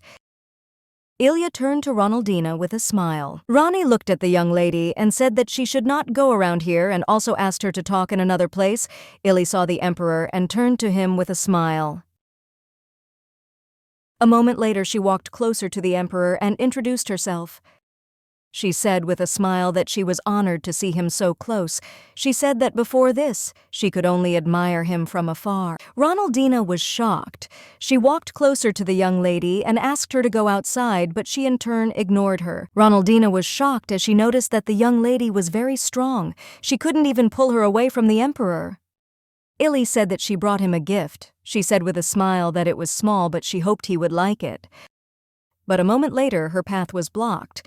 The knights said that she needed to obtain permission to visit His Majesty. The young lady was furious. She screamed for them to force it and let her go, as she had already told them about it earlier. She screamed that Ronnie allowed her to come. Ronaldina was shocked. She was puzzled. She looked at the young lady and asked when she said such a thing. Illy looked at Ronnie and said that Ronnie had previously said that she would arrange a meeting for her with His Majesty. Ronnie looked at the young lady in surprise and asked what she just said. Ronaldina looked at her and said that she never said that. Illy looked at her with tears in her eyes and said that she was a liar because she had deceived her. Illy said that she really enjoyed admiring His Majesty from afar, but Ronnie said that she could arrange a meeting for her with His Majesty. Yusiel looked at the young lady in surprise. Illy just cried. Yusiel came closer to Ronaldina and asked what was going on here. Ronaldina looked at everyone present and said that she herself would like to know this. The lady looked at her dumbfounded. A moment later, she said Ronnie said she could arrange a meeting with His Majesty for a fee, and she in turn sent her expensive gifts. Illy dropped the gift that was intended for the emperor. A moment later, she stepped on him. Illy said she sent her many gifts, including expensive necklaces. Illy shouted that Ronaldina took bribes. Usiel looked at her and asked if it was true. Ronnie looked at him in surprise and asked if he really believed her. He said that of course he didn't believe it, she's just so confident that he had to ask for it. Illy looked at the Emperor and asked him to trust her. Illy said Ronnie offered to organize the meeting on her behalf, and she just came as she was Ronaldina was in shock. She did not understand whether the young lady was actually delusional, but still the young lady's words sounded very convincing. Ronnie wondered if maybe the young lady wasn't doing well, or she specifically approached her at the tea party. Ronaldina wondered if the young lady had befriended her, so that she would let her guard down. She thought that both of these reasons were most likely involved. Illy said that Ronaldina did not deserve to be his secretary. A moment later, Ronnie laughed furiously. Everyone looked at her in surprise. Illy looked at her in surprise and asked if she had gone crazy. Ronnie looked at her and said that she returned all the gifts that she sent her. Illy said angrily that she was lying, since none of the gifts were returned to her. Ronnie said that the palace has records of all the things delivered and returned. Illy looked at them puzzled, and in a trembling voice asked if all the evidence was really there. Illy looked at the Emperor and said that she was very sorry that his secretary turned out to be such a villain. She said he must take immediate action. The Emperor looked at her intently. The young lady looked at the Emperor and said in a trembling voice that she must be punished. Usiel looked at the document and said that according to the records, Ronaldina had indeed sent several items recently. He said that once a month they returned the items that had been delivered to the royal palace, and records show she sent several items 3 years ago. The young lady looked at them and said that it looked like she had simply falsified all the records. Usiel looked at her and said that the records were sent to him as soon as the things left the palace, and there is simply no time to take notes. Ronnie said she sent everything back in the original packaging, and she can compare delivery records to see if she's telling the truth. The young lady said in a trembling voice that she knew for sure that nothing had been delivered to her estate. Ronnie looked at the young lady and said that she once asked her how long it took for things to return from the palace. Ronnie said she thought something was fishy and said it would take 2, when in fact it would take a week. Ronaldina looked at her and said that gifts were still on the way to her estate. The young lady was shocked. She said that this simply could not happen. The Emperor looked at them and asked if they had finished their farce. The young lady bowed low and asked the Emperor for forgiveness. She said she just wanted the chance to be in his presence. The Emperor looked at the young lady and said that she should be brought to justice. The young lady was shocked. She shouted to the Emperor that this was impossible and asked him to have mercy. She looked at the Emperor and said that this was not her merit. The Emperor was furious. He told her to stop, and also asked if she was He looked at her with contempt and asked how dare she try to start a conversation with him. The Emperor looked at his friend and told him to review the documents. Illy looked intently at the Emperor. She couldn't believe this was happening. Mevin looked at Ronnie and said that she had heard about what happened as the whole palace was buzzing with news. Ronnie was shocked and asked if everyone really knew about what happened. Mevin said that they all knew that young Lady Illy tried to expose Ronaldina as a pathetic thief. She laughed and said that she was not a thief, but she knew that if she had not taken the necessary measures in time, she would have been fired and sent to prison. She looked at her and said that she understood and thought that the young lady had ulterior motives. Ronnie looked at Mevin and asked her to wait a minute. She said that she could accept gifts from him and asked her to send them back with the rest of the gifts. Mevin was surprised, because a lot of effort was put into it. Ronnie said she felt uncomfortable accepting such luxury items. Mevin wished her good night. Ronnie wondered if she really did this because she wanted to meet the Emperor. After all, she was just a commoner, and the young lady in turn comes from a prestigious noble family. She didn't understand why the young lady took so much risk. Ronnie knew she had to be careful, because you never know what might happen. If only she had not listened to her friend's advice, then she would have been dragged through the courts. Ronaldina did not understand why the young ladies needed to set her up. She still hoped that no one had instigated the young lady. Ronaldina, I sat thinking about everything. Usiel came closer to her and said that Lady Rotemill was already being given trial in prison. Ronaldina looked at him puzzled, but did not answer. A moment later, she asked if he knew what would happen to her. He smiled and said he didn't know. He said that the soda would give the verdict, as soon as he makes a decision. He said that her parents asked for an audience with the emperor and begged for conversion, but he didn't think this would happen. He said that the emperor may not say it, but he valued Ronnie very highly. She looked at him and asked how often this happens. The young man thought for a moment. He said bribery exists wherever she goes. Walking along the corridor, they saw the maids. Ronnie said she looked like Illy thought she could get away with it, because Ronnie is a commoner. He looked at her and said that he smiled and said that she was still great. A moment later, they heard a crash. Ronaldina looked at Lord Wadenett in surprise and shock and asked if everything was okay with him. The young lady was surprised. She saw Lord Clarat. The Lord looked at them and said that he needed their help. He said the Austenin delegation arrived a month ahead of schedule. Ronnie ran into the office screaming. She looked closely at the emperor. The emperor was surprised by her behavior. She looked at the emperor and said that the delegation had arrived ahead of schedule. The emperor looked at her in surprise and dumbfounded. The emperor looked at her and asked if they weren't supposed to come next month. She looked at him and said that it was exactly like that, and they had no time to prepare for their visit.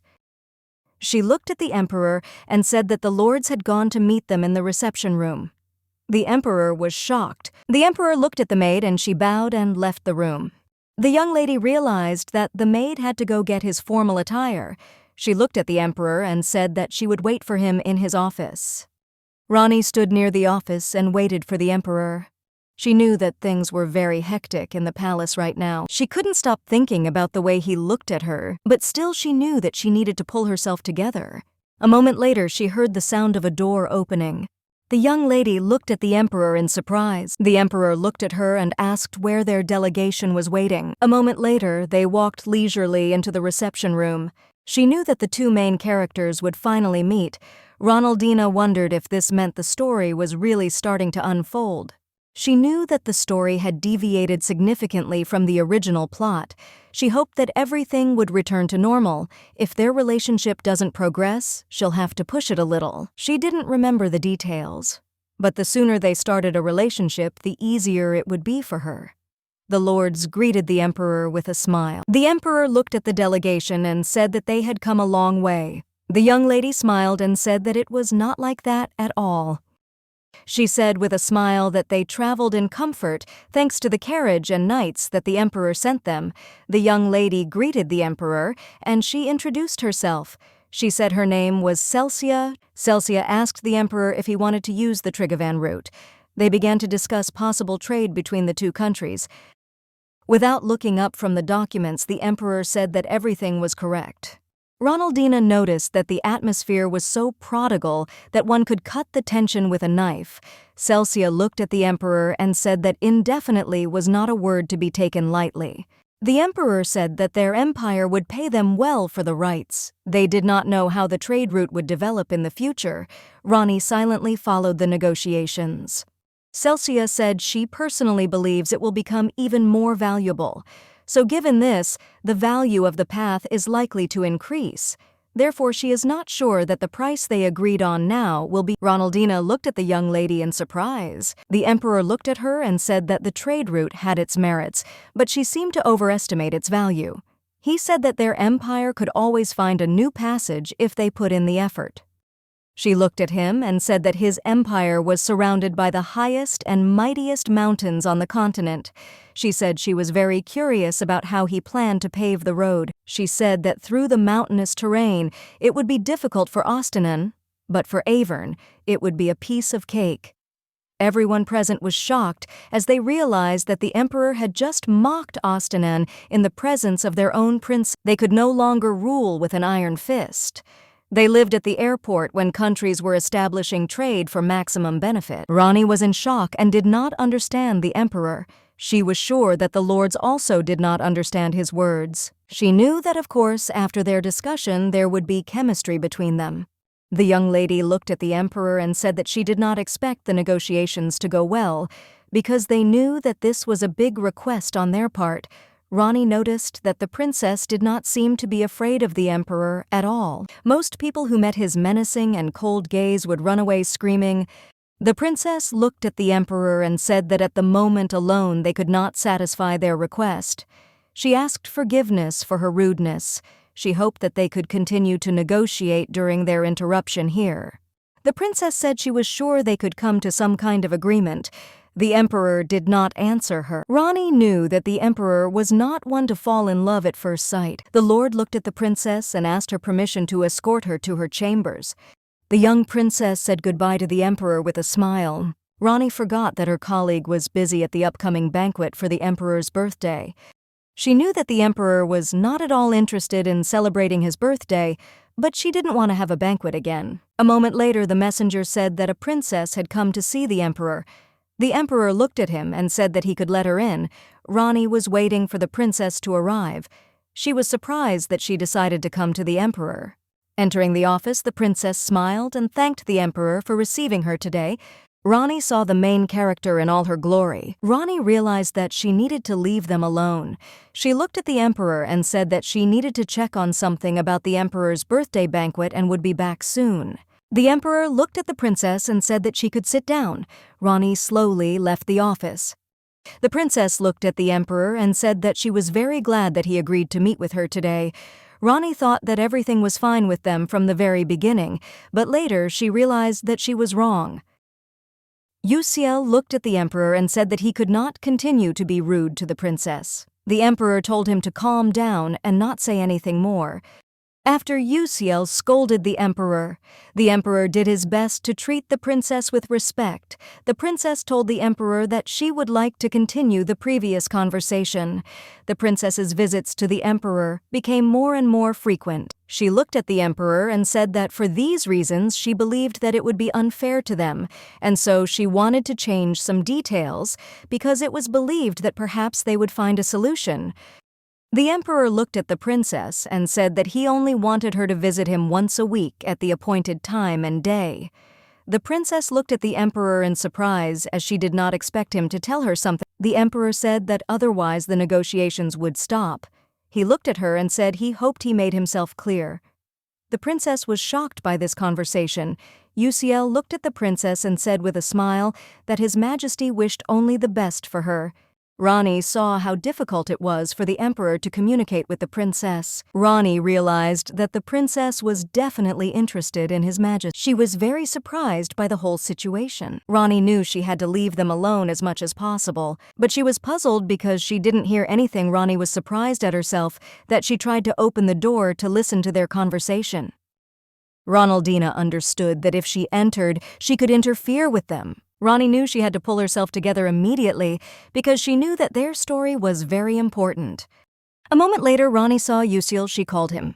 The young man looked at her in surprise and asked what she was doing here. Ronaldina looked at him intently and smiled. She didn't know how to answer his question. He sighed heavily. A moment later, he asked her if it was all because of the princess. The young lady was surprised and puzzled as she realized that he was catching on quickly. Rani understood that the young man already knew that she had come up with a reason to leave His Majesty and the crown princess alone. She hoped he wouldn't ask her why she did it. He looked at her and asked with a smile if she wanted to look around while she was there. She looked at him in surprise and asked if she wouldn't bother him. He smiled and said that since she was here, she might as well look around. She was puzzled as he sometimes got on her nerves. She knew she had to show restraint and not hit him. She looked at him and said that the banquet was just around the corner. Rani asked how things were going with him. Yusiel smiled and said that not everything is perfect, but everything goes. He looked at her and said that this would be the first official banquet in honor of His Majesty's birthday. Since he became emperor, Rani was surprised. He said that's why he's working with other officials to make it special.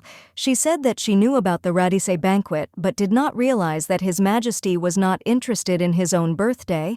He said that the emperor always told them that this was not a priority, so they humbly did not contradict him, but thanks to her, they will finally be able to throw a magnificent party. She looked at him and said with a smile that she had simply told the emperor earlier that the banquet would also contribute to the growth of the empire. The young man said that yet the emperor did not listen to him when he said the same thing. He looked at her and asked if His Majesty had taken his medicine today. She looked at him and said that he took his medicine this morning, and after that he drank some tea. The young man smiled and said that he was very glad to hear this. The young lady was wondering whether the main character would intervene if His Majesty fell unconscious. Since she had previously read in the novel that they would hug or take things to the next level, she was shocked to imagine them together.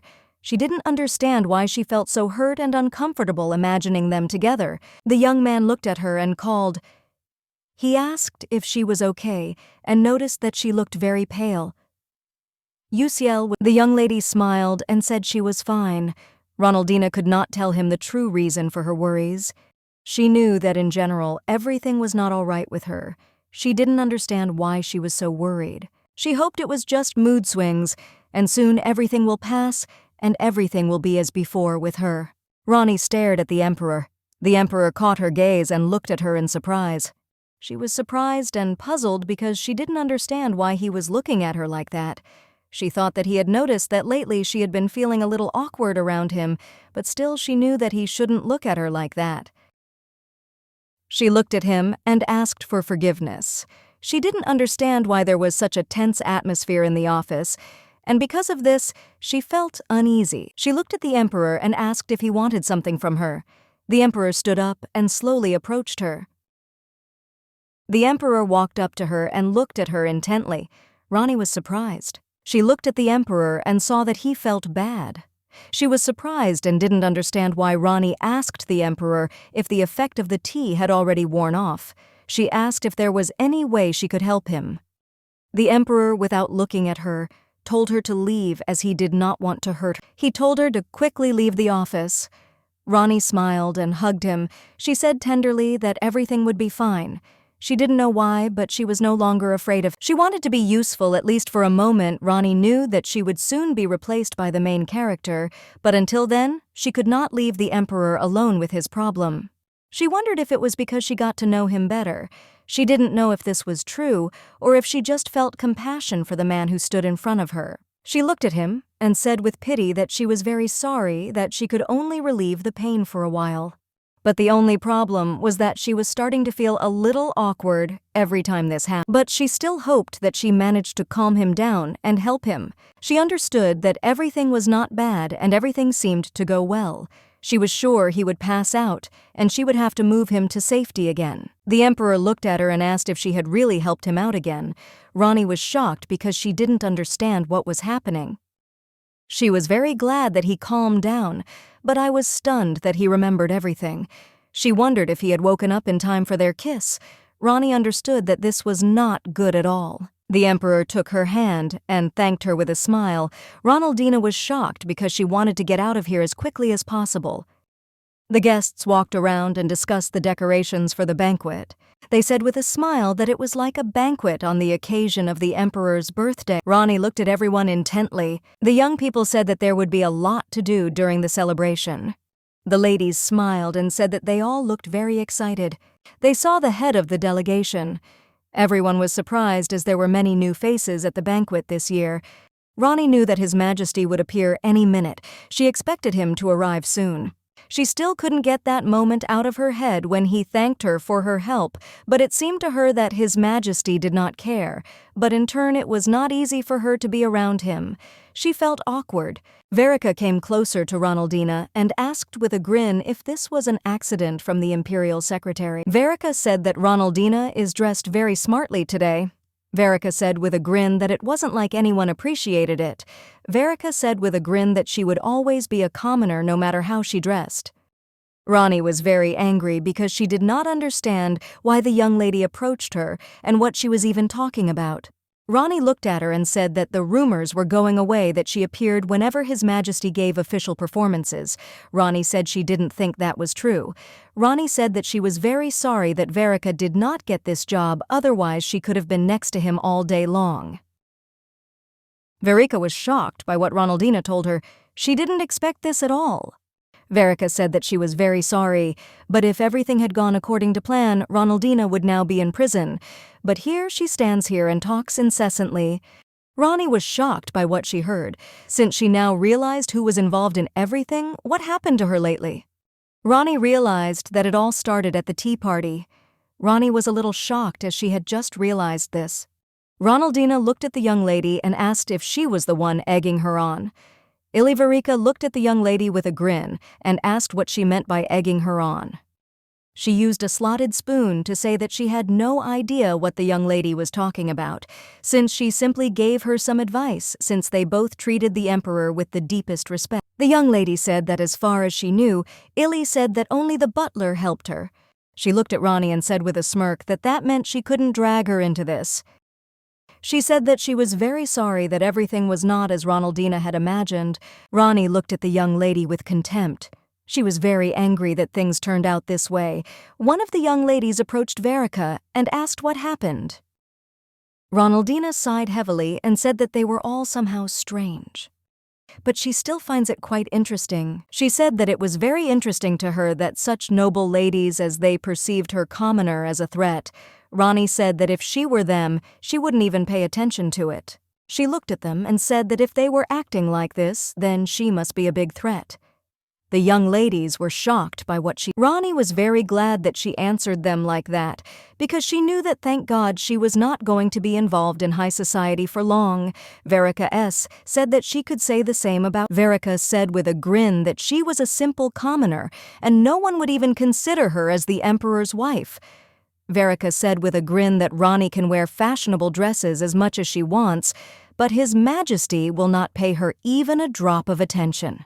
Ronnie would have liked to say something else, but they had already begun to greet His Majesty. Verica finally told her with a grin that she was pathetic. Ronnie didn't say anything and just looked at the emperor.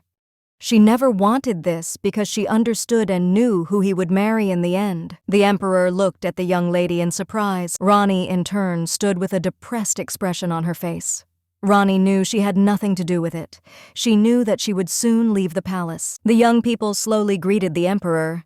Ronnie knew that now that the emperor was here, she should stand next to His Majesty, but she did not want to do this at all. She knew she needed to forget about everything and deal with the consequences later. The man approached the young lady and asked how she had been lately. Ronnie looked at him and said with a smile that they had not seen each other for a long time. She said that she had a presentiment that she would definitely see him today. Ronnie said she was fine. She looked at him and asked, "How are you doing in the dukedom?" She also asked if Zira was doing a good job. The Duke smiled and told her to hold her horses a little, as he would answer all her questions. The Duke smiled and said that his trading company was doing very well. Ronnie smiled and said that she was very glad to hear that he was able to establish a connection with the guild. She said with a smile that it would definitely benefit his business. The Duke looked at her and said with a smile that he was very happy that she had become His Majesty's private secretary. The Duke said that the emperor went through a lot at a young age, but paved the way to conquer his empire. The Duke with a smile asked her to take care of the emperor. Ronnie looked at him in surprise and asked what he meant. Uciel interrupted their conversation as he came closer to them, and with a smile told the Duke that they had not seen each other for a long time. The Duke smiled and greeted the young man. He said with a smile that he was very cute as a child, but grew into a handsome young man. The Duke said that he would like to have a daughter of the same age. The young man smiled and said that the Duke thought too highly of him. He said that he would like... The Duke smiled and dismissed them. The Duke said goodbye to them with a smile and also told Ronnie that he hoped they would see each other again soon. Ronnie looked at him and asked if he had come for her because he thought she was idle now. He smiled and said that everything was not like that at all, since he also knew that she needed communication. He asked her forgiveness and said that His Majesty had urgently summoned her. Ronnie looked at him and said with a smile that he shouldn't ask for forgiveness. Ronnie was surprised because she saw the princess next to the head of the delegation. She was surprised, did not understand why they were together now. Uciel looked at the emperor and asked if everything was okay with him. The emperor said he just had a headache and nothing out of the ordinary. Uciel looked at the emperor and said with a smile that he would now ask the employees to bring him tea. Ronnie mentally asked her friend not to leave her alone with the emperor. The emperor looked at her and said that she should work and not gossip. Ronnie was surprised because she did not expect to hear something like that. She looked at the emperor and said that Uciel was with him. The emperor said that last time she was also asleep. He looked at her and asked if she had become a slob. The young lady was surprised, as she did not expect to hear such a thing. She looked at him and asked if his head hurt much. The emperor said that the noise made it worse, but still it was nothing to worry about and he could handle it. She asked if he wanted to hold her hand until Yusiel arrived. The emperor said that everyone here would be shocked to see them holding hands. No matter how they play, tongues will wag. He looked at her and told her that she should take care of herself. He said she was his only secretary. Yusiel looked at the emperor and asked with a smile if he would order the food and wine to be taken away. The young lady looked in surprise at the food that was near the emperor. She thought they were going to throw it away. She thought it was very wasteful of them. The emperor looked at her in surprise. The emperor looked at the man and told him to bring dessert. The man cut a piece of cake. Rani was surprised because she did not expect the emperor to eat dessert with tea. She thought that His Majesty and a sweet dessert sounded very contradictory. The emperor looked at her and asked if she would like to have dessert. She looked at him in surprise and said that everything was fine. She was surprised and did not understand what had happened to the emperor. Ronaldina looked at him in surprise because she did not understand why he was acting so strangely. Since he had almost never addressed her before, she thought that she soon felt better after tea. Yusiel looked at her and asked why she didn't try dessert. She looked at them and said it was okay since she doesn't like desserts. The young man looked at her in surprise and asked if it was true. He said with a smile that it was very tasty. The emperor looked at him and asked if he wasn't tired of sweets. The emperor said that the young man was struggling to lose weight. Yusiel looked at the emperor in surprise and asked how he could be so cruel. He said that he allows himself sweets only at banquets and he is unlikely to recover. The emperor looked at him and asked if he was joking. The emperor looked at him in surprise and asked where all the cake had gone. Rani looked at them with a smile. She knew she couldn't laugh.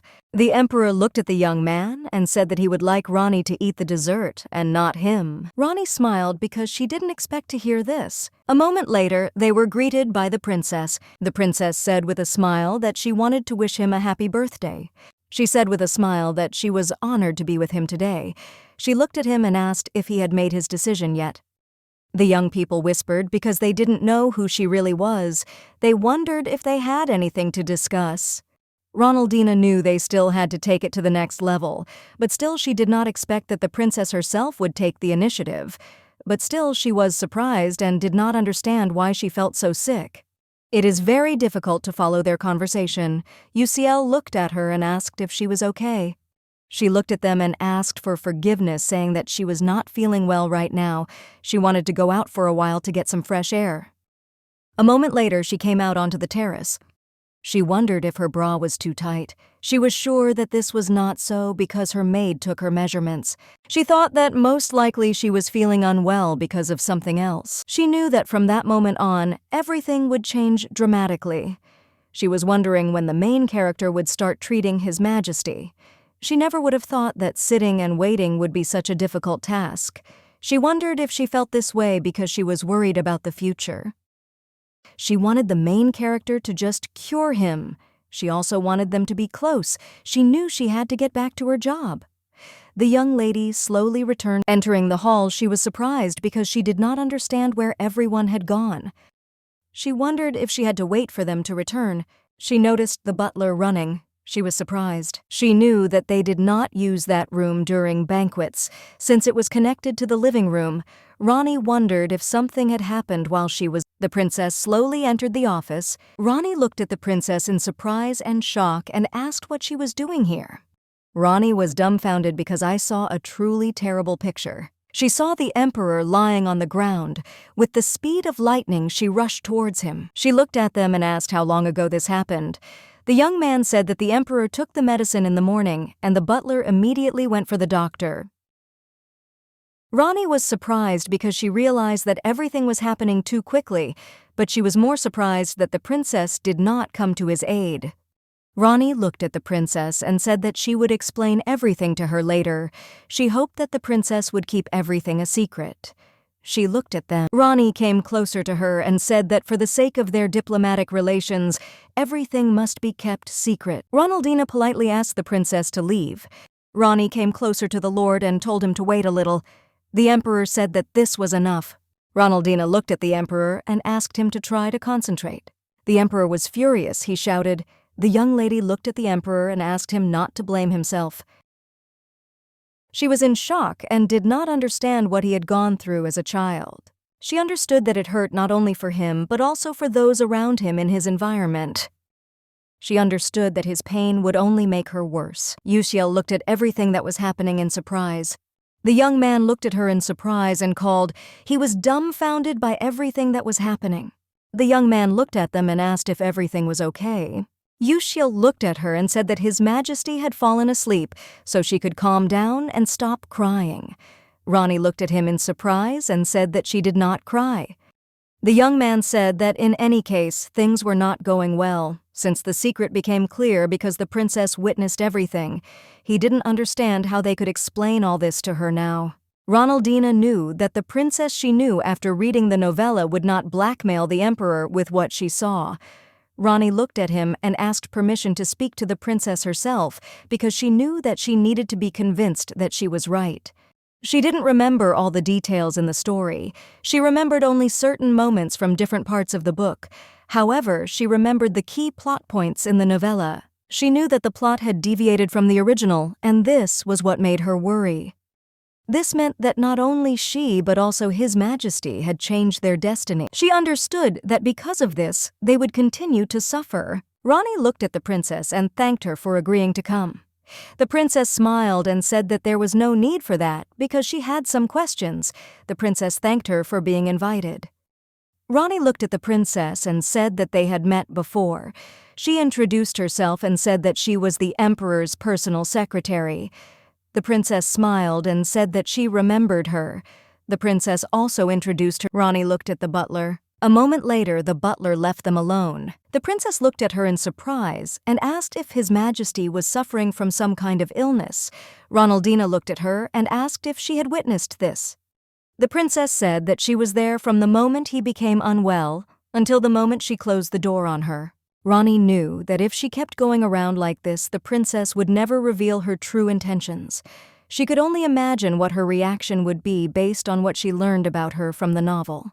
Rani wanted the princess to take pity on His Majesty so that next time she would rush to his aid. Rani looked at the princess and said that the emperor had a mental disorder, and that's why the princess caught him at such an inopportune moment. She remembered her friend asking if she thought the princess would understand. Rani said they had no other choice. Rani said that if everything was explained properly, it should not affect the ongoing negotiations. The princess looked at her in surprise and asked if it was possible to find out what kind of injury he was suffering from. The princess said that she need not answer such a question because she simply couldn't imagine it. The princess said that it must have been difficult for the emperor to talk to her, and she should have been more careful. Rani was surprised because she hadn't even started to say anything yet. The princess looked at her and said that she promised not to talk about it, so she didn't need to worry about something like that. The princess slowly approached the young lady. The princess took out a thread from her dress. She asked her forgiveness with a smile since she could not stand this. Rani looked at the princess in surprise and dumbfounded. She thanked her. The princess looked at her and said that she would immediately talk to the emperor when he felt better. Rani was surprised since she didn't even explain everything that was happening. She wondered if everything would be fine in the future. Rani wondered if she needed to resort to extreme measures to bring them together, but still she knew that she shouldn't overdo it. Sometime later, she was again at the banquet. The young lady was puzzled as she had a lot of work to do and still needed to report to Yuxiel. It was the second day of the festive banquet. Rani was surprised since the hall was still crowded. She noticed that the emperor was sitting on the throne. She supposed he must be feeling better now that he's back. Ronaldina understood that she needed to be near him. A moment later, she heard someone calling her. The young ladies came closer to her. They asked if she was busy now. Rani looked at them and said that everything was fine and she had some time.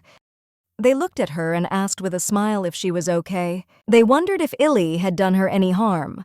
Rani looked at them in surprise and said that everything was fine. They didn't understand how she could even do this. They wondered if the young lady had ulterior motives all along. Rani smiled and said everything was fine. The young lady came closer to the armor and said that she heard something interesting. She heard it said that Lady Piff was behind it all. Ronnie was surprised because she did not expect to hear something like this. The young ladies said, puzzled, that this was not the first time she had used others for her own personal revenge. They said that she must have had something against Ronaldina and Illy and was trying to get rid of them both in one fell swoop. They looked at her and told her that if the rumors were true, then she needed to be more careful, since it will not be established in pursuit of what it wants. Ronnie knew, looking at the young ladies, that this was really happening for them. Ronnie knew she was right. Ronaldina understood that Verica would stop at nothing. Ronnie understood that soon the main character would be in danger. The young lady looked at Ronaldina and asked if she was sick. Ronaldina said that everything is not so simple. She is up to her ears with work.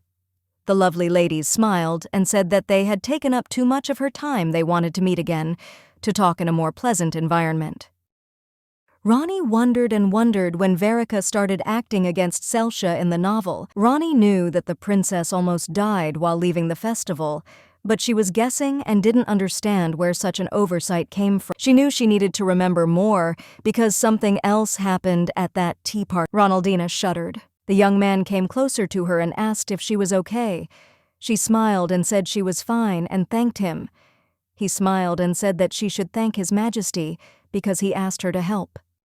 The emperor looked at him and asked where his tea was.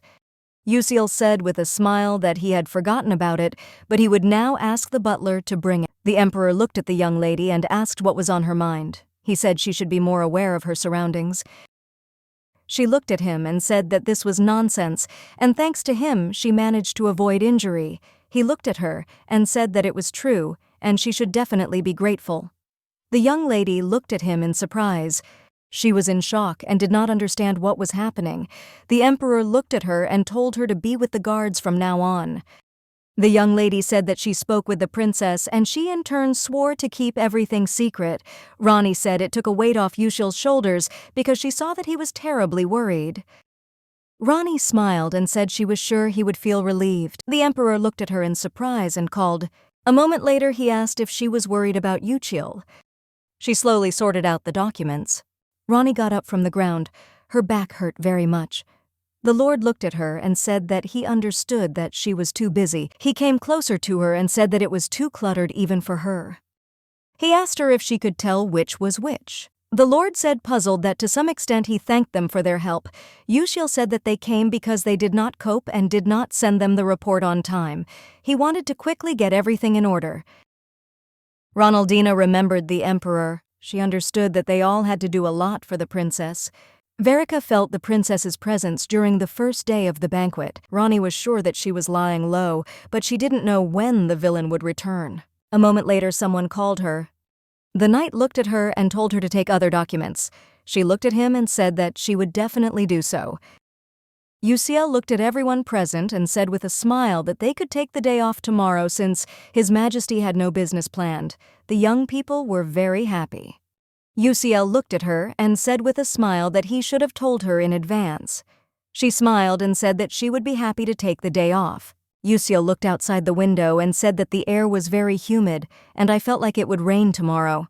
She looked at him and asked with a smile if he was part frog. He smiled and said that of course not.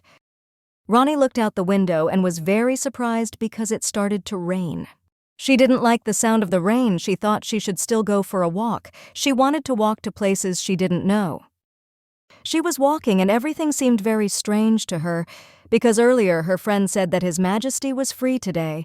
She entered the office and was very surprised. She looked closely, but the emperor... She was very surprised that it worked. Ronnie looked at him closely as it seemed to her that something was wrong here. She saw that he was not feeling very well. A moment later she noticed that he was not feeling well. She thought that he was most likely suffering from nightmares again. She came closer to him and hugged him. Ronnie really hoped that he would feel better soon. She saw the color return to his cheeks. She was very happy and it was a relief for her.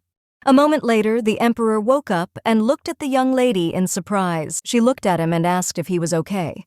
He was surprised and did not understand when she even came to him. The young lady looked at him and said that he should not exhaust himself at all. She said his friend was very worried about him. Rani told the emperor that the Lord told her that he hasn't been sleeping at night lately, and that the emperor skips meals. The emperor looked at her and said with a smile that he had always been like this. The emperor said that they first met when Avernus was still a kingdom, then his father brought him to the palace to keep him company. The young man followed him everywhere, and they often argued about it. The emperor said with a smile that sometimes he teased him. The emperor said that they got into various minor troubles together. The emperor recalled past times with a smile. She looked at him and said with a smile that it was difficult for her to imagine how the emperor and the Lord got into trouble together. The emperor looked at her in surprise. The young lady looked at him in surprise as she noticed that he was holding her hand. She realized that he didn't seem to mind physical contact with people anymore. The young lady walked leisurely along the corridor. Rani knew they needed to increase their budget to renovate the palace. She had several questions, but the Lord went out somewhere. The emperor looked at her and asked where she was going. Rani looked sideways at him and said that she was heading to the office. Entering Rani's office, I saw the Lord. She asked in surprise if it was him. The Lord looked at her and asked if it was really looking for something. Rani said she was looking for him, since she needs to look at last year's expenses for repairs. He said with a smile that they had repaired a lot of things last year, that he was even lost in everything. He said that he would certainly find everything now. The Lord looked at her and said that he did not have time today to visit His Majesty. He asked her how he was doing. She looked at him and said that everything seemed to be all right with the emperor. She looked at him in surprise and asked what happened. The Lord said he didn't tell her why he gave everyone the buzz yesterday. The Lord said that yesterday was the day of the death of His Majesty's mother. The emperor always had a hard time on this day, and during this period his seizures occur more often than usual. The Lord said that the emperor needs to consume a double dose of medicine. He said he was surprised at how quickly this year went by. He said that he did not see the necessary documents for this. He would bring them later. The young lady looked at him and said that she would wait. She said that in that case she would go. Rani noticed that tears were flowing involuntarily. The Lord looked at her and told her not to run as she might trip and fall. She was in shock and did not understand why she became so emotional when it came to His Majesty. She ran along the corridor and noticed that the door to the office was open. The young lady wondered if she had forgotten to close the door. A moment later, she saw the princess hugging the emperor. Rani was shocked. Uziel looked at the emperor in surprise and called him. Rani closed the door. A moment later, she heard a crash. She turned around and saw the emperor. He looked at her and told her to stop avoiding him. Rani looked closely at the emperor. She was in shock. She did not understand why the princess was next to him. Ronaldina was shocked and wondered why this had already started. Rani was shocked because she understood that it was too early to treat the emperor. She was shocked and didn't understand why it surprised her. She thought that most likely she was simply in love with the emperor. Rani remembered the moment when the princess left without a fight. But in fact, at that moment she felt relieved. Rani froze in surprise. She was shaking very much. Mevin looked at her and said with a smile that she had come too early. Mevin looked at her in surprise and asked what happened. Rani said she just wasn't feeling well. Rani said that she would like to be alone. Mevin looked at her and said that she should still lie down. Rani was in shock. She was shaking and crying. Mevin looked at her and said that she would feel better. Soon Mevin will tell the others that she is not feeling well. She said the others wouldn't drag her out of bed. Rani smiled and said that she didn't think they would do that. Mevin said she sleeps better when she puts her thoughts in order. She looked at her and said with a smile that they knew they were bothering her so much. Mevin smiled and told her to remember that she would always be on her side. Rani thought that most likely she was just confused. She didn't understand how anyone could fall in love with a man who tried to kill her. From the very beginning, she was shocked by her own actions. Now she understood why she had been so upset when His Majesty refused to hold her hand. She understood that you still couldn't go against fate. She was sure that one day she would be able to cope with her feelings. The young boy came closer to her and called her. She looked at him in surprise. She had a dream. She wanted to quit when she had enough money to realize her dream. She wanted to start work immediately tomorrow. She wanted to keep her distance. Rani knew she needed to avoid the emperor at all costs. The emperor had already reread the same sentence several times. He didn't understand why he tolerated Rani's touch. He was starting to imagine something. and he felt uneasy. He thought that he probably often worked at night. The emperor heard that someone had left. He thought it was her. He knew he just needed to open his eyes. He felt someone's touch. The emperor felt uneasy. He knew that Ronnie had a calm, woody scent. A moment later, the emperor smelled a floral, disgusting smell. Opening his eyes, he looked at the princess in surprise and asked what she was. For a moment it seemed to him that Ronnie was standing in front of him. But a moment later he clearly saw the princess in front of him. The princess, puzzled, asked forgiveness for touching him. She said she noticed he had something in his hair. The emperor looked at her with fury and asked who gave her the right to touch a sleeping person. He said she didn't even knock on the door. The princess said that her escort had left because work had come up, and she was already tired of waiting for him. She said in a trembling voice that she was wrong. The emperor remembered how his friend asked him to be kinder to the princess. The emperor said that she may have heard earlier that he was not yet in a position to conduct any negotiations. He politely asked her to come at another time. The princess looked at him and said that in that case she would leave. The emperor was shocked as he realized that he was waiting for Ronnie. He wondered if he just wanted to take advantage of her powers to stop his hallucinations. The lord approached the emperor and said that he looked very pale. The emperor looked at him and asked when he had arrived. He said that he had just arrived and thought that he was very lost in his thoughts. Uziel said that Ronnie will not work for now because she's not feeling well right now. The emperor was surprised. The emperor said angrily that he was getting on his nerves. The lord looked at him in surprise and asked if he was really talking about him now. The emperor looked at the documents. The emperor wanted to avoid her at all costs. Ronnie approached the lord and asked why it was taking so long to build waterways in this region. The lord looked at her and told her to ask the emperor since he had been thinking about this for a long time. The young lady, puzzled, said that she understood everything. She said she would deal with it herself. The young people were shocked by her answer. They didn't expect this. The emperor was shocked because he realized what, and again she took up her task. This happened when she started work. And when I brought him the documents, the emperor was surprised since she had previously explained everything to him personally. Now she's taking notes. Whenever the emperor asked her to make adjustments to the documents, she asked for forgiveness and said that she needed to check the report received from the foreign secretary, so she asked him to ask the lord. The lord looked at the emperor in surprise and asked what he had done, since such behavior was unusual for her. The emperor blocked her path. Ronnie looked at him in surprise and said that she had urgent matters to take care of. The young lady screamed. The emperor looked at her in surprise and puzzlement. He asked if she had just screamed. She saw that there was a lord nearby. He looked at them as he wanted to leave them alone. She was surprised, looked at the lord, and told him not to leave. She said it wasn't what he was thinking. A moment later, the emperor turned around gloomily and left. The lord looked at her and asked, "What happened?" Lor said that he felt as if the emperor was in a bad mood right now. Ronnie looked at him and said she didn't know. She saw that the emperor looked at her angrily. She looked at the lord and asked, "Why not come in?" Ronnie said she needed to take care of something. He smiled and said that of course he would come. The emperor looked at his friend in surprise and said that she had just screamed. He looked at him and asked if he was really that scary. The lord looked at the emperor and said that he was a little scary.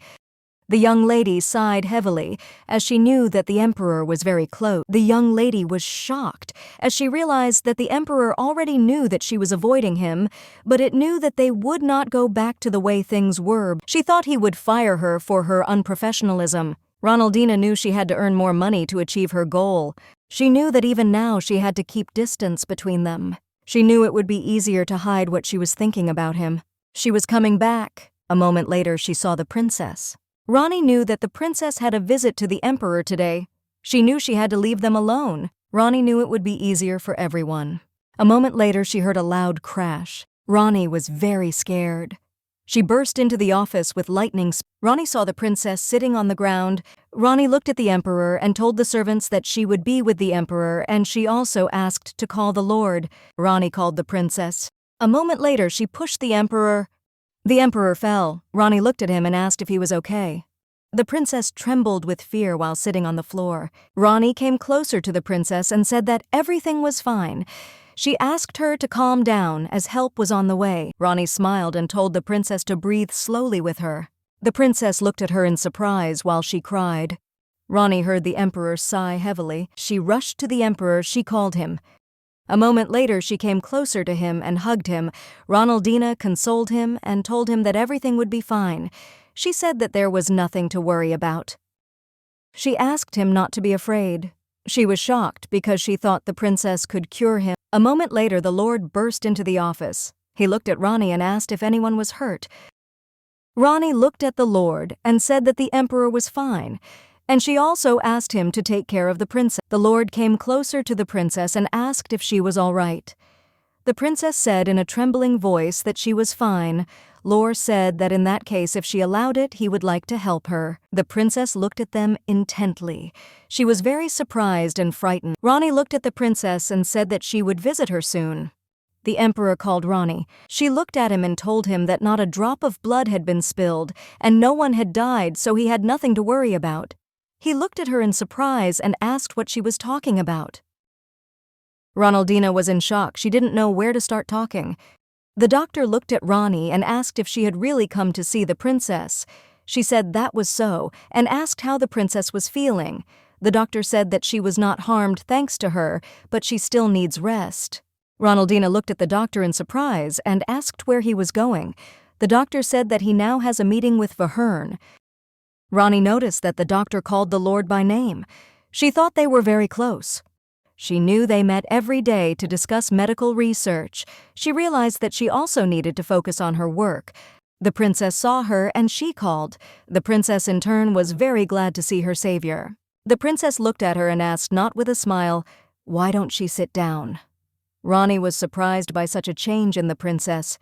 Rani asked the princess how she was feeling.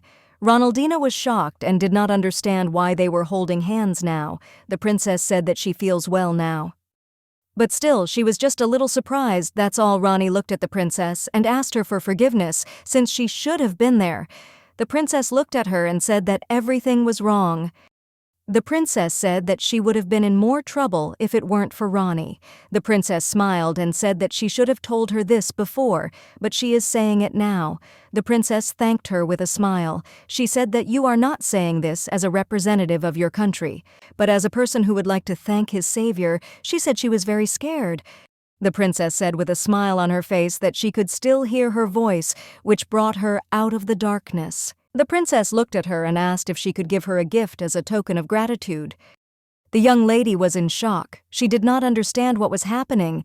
She hoped the princess didn't fall in love with her. The princess smiled and said that this was very interesting. She saw a beautiful necklace and said she thought it would look great on her. The princess looked at the necklace and said that she really liked the design, but she still thought it was very catchy. The young lady was in shock and did not understand how it had come to this. The princess looked at her and said with a smile that she heard there was a busy street market in the center. She looked at her and asked if she could take her there. Ronaldina had the feeling that the princess was now comfortable next to her, but still she tried her best to concentrate. She was next to the princess, and I wondered if it was her. She felt like something was wrong. The princess looked at her surprised. The princess looked at her and said that she thought it was her first time at the center. The princess asked if she didn't like it. Or maybe it's just her. The young lady smiled and said that everything was not so simple. She was now seeing it. She looked at the princess and said with a smile that she was very glad to spend time with her. She looked at the princess and asked, "Why don't they go there?" The princess was very happy to hear this. The princess looked, but they asked her if it was not a good idea to go out today. She sighed heavily. The streets were actually lively. Everyone had smiles on their faces and the streets were literally filled with people. She thought that perhaps she was simply unsettled by the energy of the city. Compared to the streets she grew up on, everything was different. The princess showed the little animal to her and asked if it was cute. Rani was in shock. She didn't understand what kind of animal it was. She wondered if such animals were seriously sold. The saleswoman looked at the princess and asked if it was obvious that this was a black panther. The princess was surprised, looked at her and said that it was a very cute animal, and she also asked how much it cost. The knight came closer to Rani and said that the princess likes cute things. Ronnie looked at him and told him not to say that he also thought such an animal was cute. He said that the princess also has a love for unique and original things. She was surprised but saw how the princess was having fun. But a moment later, Ronnie saw that the princess had drooped. Ronnie came closer to the princess and asked what happened. The princess looked at her in surprise and asked why she looked bored next to her and so animated when talking to her knight. Ronnie now understood how the princess felt. The truth was that the princess knew their secret and she had no idea what was on her mind or whether she had ulterior motives. Ronnie looked at the princess and said that everything was simple because she was not used to such shock. Ronnie asked her for forgiveness and as an apology she invited her to tea. The princess looked at her in surprise and asked if she really wanted to treat her to tea. Ronnie said that she didn't need any gifts and would rather get to know each other over a cup of tea. Ronnie noticed that the princess was starting to attract a lot of attention. Ronnie looked at her and said with a smile that it looked like they would have tea next time. The princess looked at her and said with a smile that they would go straight away to drink tea. The princess looked at her and asked which tea she liked best. She also asked if she liked desserts for tea. The princess said that she recently saw a bakery nearby. She smiled and said they could buy dessert there. Ronnie was shocked because she realized that today was not her day at all. Sometime later, they were sitting in a cafe. She felt very awkward with the princess. The princess, in turn, was very surprised as suddenly silence overtook them. Ronaldina noticed that the princess had returned to her usual calmness, but even in this position, she noticed that the princess wanted to say something. Ronnie looked at the princess and asked if she was tired of everyone's attention. The princess said it seemed like it was all because of her rare hair color. The princess looked at her and said that to tell the truth, she thought Ronaldina was beautiful. Ronnie realized she needed to quickly change the subject. She looked at the princess and said that she was worried that she was not feeling well because of the weather. A moment later, the young lady saw that the princess was sad. She was shocked because she didn't understand what was wrong. She looked at the princess and said that she did not need to answer since she knew that everyone has their own duty but she still wanted to understand if the princess had ulterior motives. The princess said that this is the height of the dialogue, but the truth is that she came here in hopes of seducing the emperor. Ronnie was shocked by what she heard. She didn't expect this at all. She looked at her in surprise and asked what she was talking about. The princess said she had been preparing for this moment most of her life. She spent a long time learning to be as elegant and well-mannered as possible. She was constantly reminded that it was time for etiquette class. The princess said that only Igor, who was with her all this time, knows the real her. The young lady looked sideways at the knight. The princess said she had to make sure everyone saw her as an elegant princess. She always did everything according to etiquette. She grew up to realize that something was wrong with her life, and at first she tried to come to terms with it. The young lady was shocked as she remembered this part of the story. The princess said that a few months ago her parents presented her with a fait accompli. They said it was time for her to go to Avernus and seduce the emperor. She said it was for her country. The young lady was shocked because she realized that this was true, and the princess did not come here of her own free will. The princess said she must look stupid now, letting her parents control her life. Ronnie looked at her and said that wasn't true. She said that she remembered her confidence in the presence of His Majesty. The princess said that she had never gone against her parents before, but instead of seduction, she simply delayed negotiations. Ronnie looked at the princess in surprise. The princess smiled and said that the young lady was right, because her heart belongs to her country and its people. The princess said with a smile that Ronaldina was right and her heart belonged to the country and its people. The princess looked at the young lady and said that now she knew her reason for appearing here. The princess looked at her and said that she felt that the young lady was uncomfortable being around her now. Her conscience was always crystal clear. She always wanted to lead a safe and comfortable life. She sincerely hoped and wanted the princess to help His Majesty with his problem. Ronaldina looked at the princess and said that it was very good that next to His Majesty there was such a kind person like her who was sympathetic to his injury. The princess looked at the young lady in surprise. A moment later, she smiled at her. The princess said that jumping to conclusions never did any good. Ronaldina knew that Celsia was a mystery to her, but after a dialogue with the princess, she was able to remember certain fragments of the novel. Ronaldina was sure that she would not see her again after their tea party, since she knew that her goal was to seduce His Majesty. Ronaldina understood that the princess would behave as usual. She was walking slowly along the corridor when she suddenly heard someone calling her. She was shocked because she heard the princess calling her. Ronaldina sighed heavily as she understood that dialogue was inevitable. The princess looked at her and asked if she was busy. Ronnie addressed the princess by her title. The princess told Ronaldina that she would not do that since they agreed to call each other by name when they were alone. The princess had been following her around for the past few days, but Ronaldina couldn't even complain about her because she really interfered with her work. The princess looked at her friend and asked if she was bothering her. The young lady was shocked by such an unexpected question from the princess. The princess, in turn, looked at her with eyes full of tears. She looked at the princess and said that she had nothing to say. The princess asked her if she hadn't said before that she was going to go to the orphan. The princess looked at her and asked Ronaldina to take her with her. Ronaldina looked at her and said she couldn't do it. The princess was puzzled because she really wanted to go with Ronaldina. The princess looked at Ronnie and said that she would be more careful. She said she loves children, and she would be happy to join her. Ronnie was shocked and did not understand why the princess was acting this way. From what she had read about the princess before, the princess was supposed to be cool-headed and considerate. Ronnie looked at the princess and said that she did not know when she would leave. She looked at the princess and said that she would certainly tell her when everything was ready. The princess was very happy, which even sparkled with happiness. The princess hugged the young lady with a smile and said that she was very happy and would immediately prepare something for the children. Ronnie understood that if she had refused the princess, she would not have left her alone. Ronnie looked at the princess and said that she had to go. The princess looked at the young lady and asked if she was going home.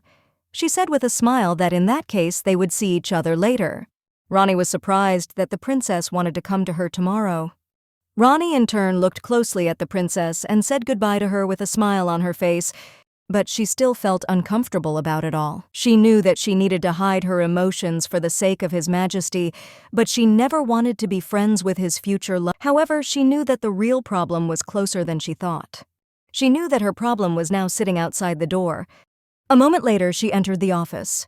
She knew that His Majesty's condition had worsened recently. The medication keeps him from losing consciousness, but the side effects still remain.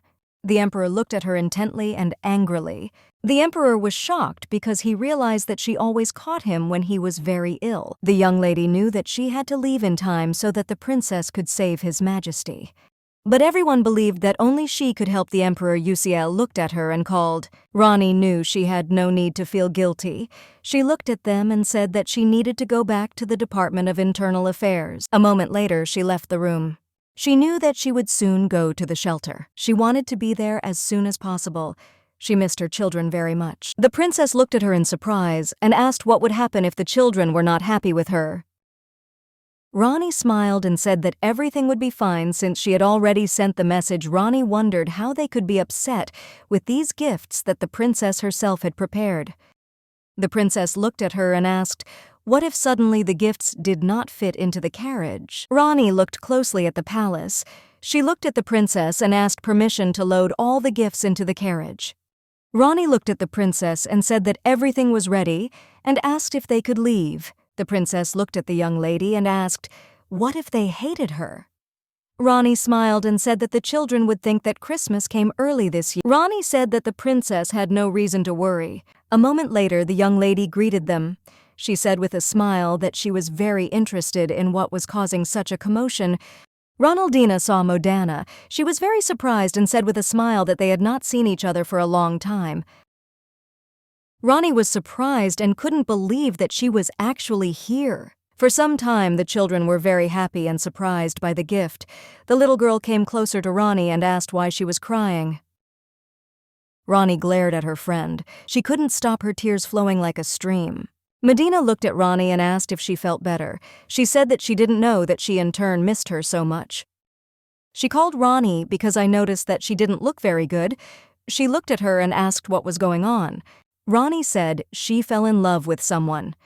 The young lady was surprised. She looked at her and asked if she was serious now. She looked at Ronnie and said that she had never dated anyone before.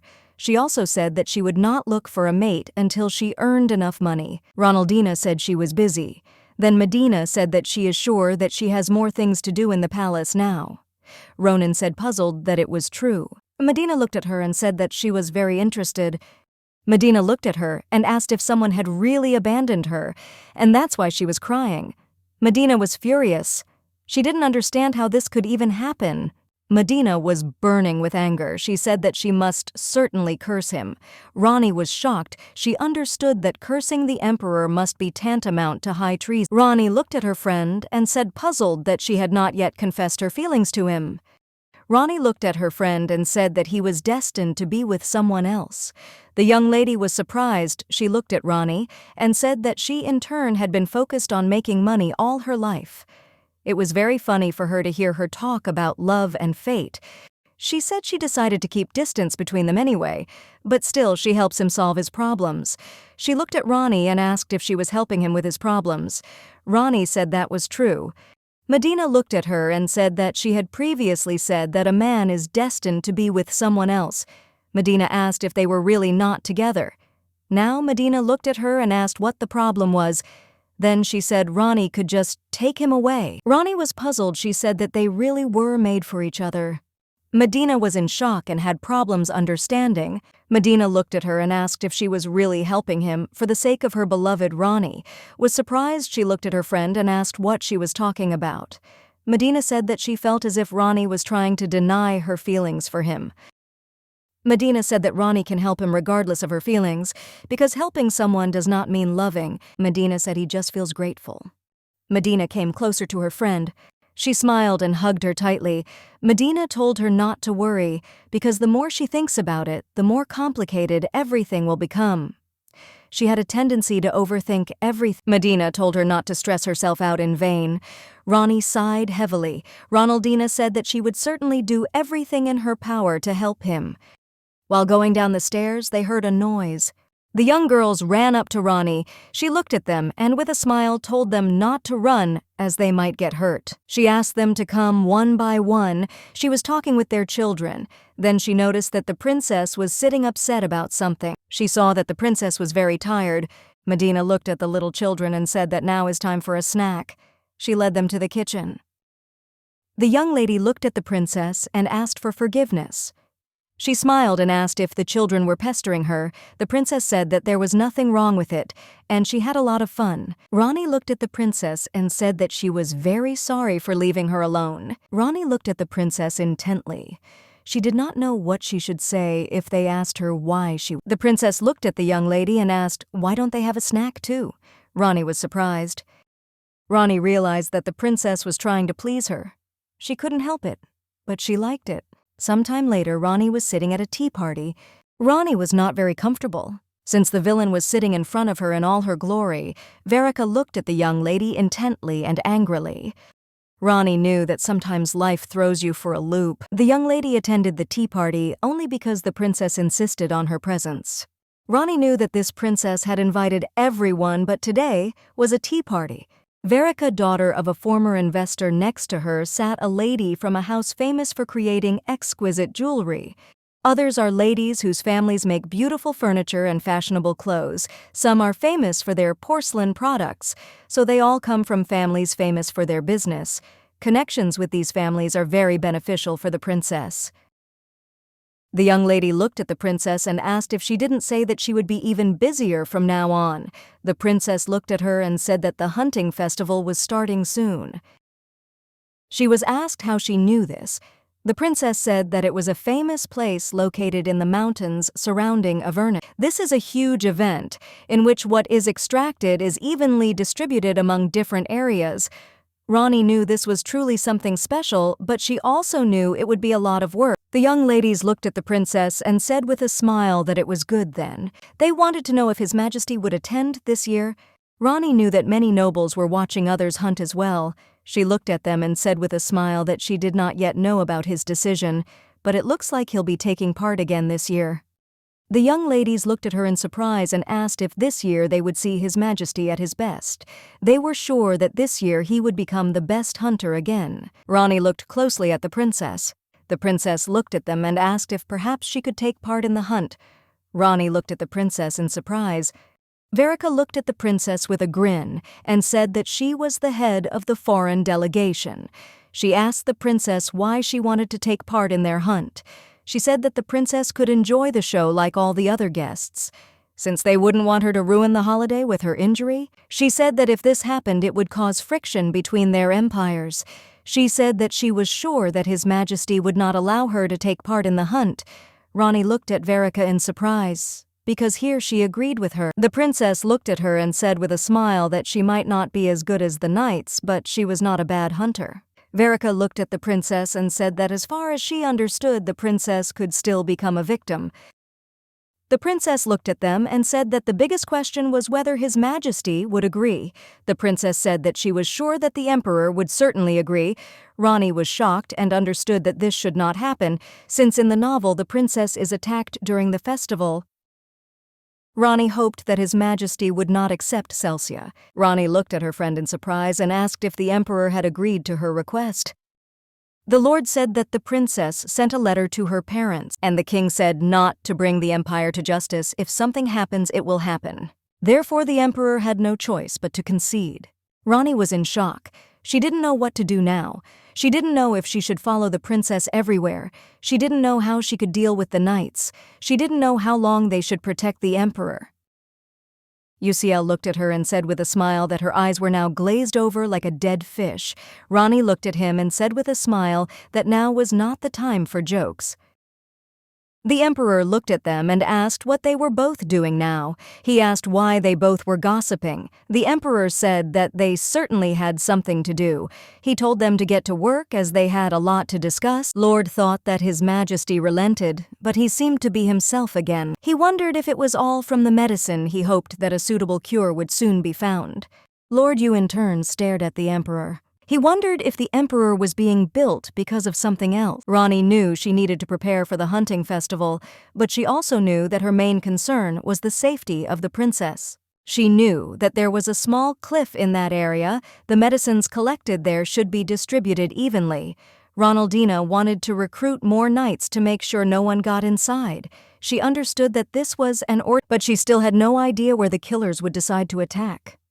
She remembered that in the novel the young villainess Verika joined the Guild of Shadow Assassins. She double-checked that there were enough people there to commit the murder. Rani knew that many people did not know about the existence of this guild. She even remembered the location. She looked at everyone gathered and said that she was going to deliver the layout to Yu Royal Order of Knighthood. She knew she had to leave before His Majesty started grumbling again. Sometimes she thought it was just a novella. She didn't know why she gave it her all. Then she could always go to another country if something went. She didn't understand why she was trying to save all these characters back then, but she still knew that she had come too far to just run away. Ronaldina began to protect some people too much, and the plot simply pointed in the direction that leads to the right path. She walked towards the panther located in the center of the square. She understood that she simply had no choice. She walked towards the panther statue located in the center of the square. Opposite, the statues are pubs, and the one she needs will be the third one from the left. She was shocked as she felt like one of the accomplices of the villain. She wondered if she should have come here after all, but she didn't have enough money to hire someone else. She understood that she had to pay a lot to cancel Verika's request. The man looked at her and greeted her with a smile. He asked if she was ready to order. She gave him a bag of money and told him to take it and bring her a beer. The man looked at the money dumbfounded. A moment later, he brought her a beer, under which there was a note. The man smiled and said she could have fun. The young lady knew that everything was as described in the story. She paid the money and got access. She had a map to the secret passage. The young lady slowly decided to go towards her goal.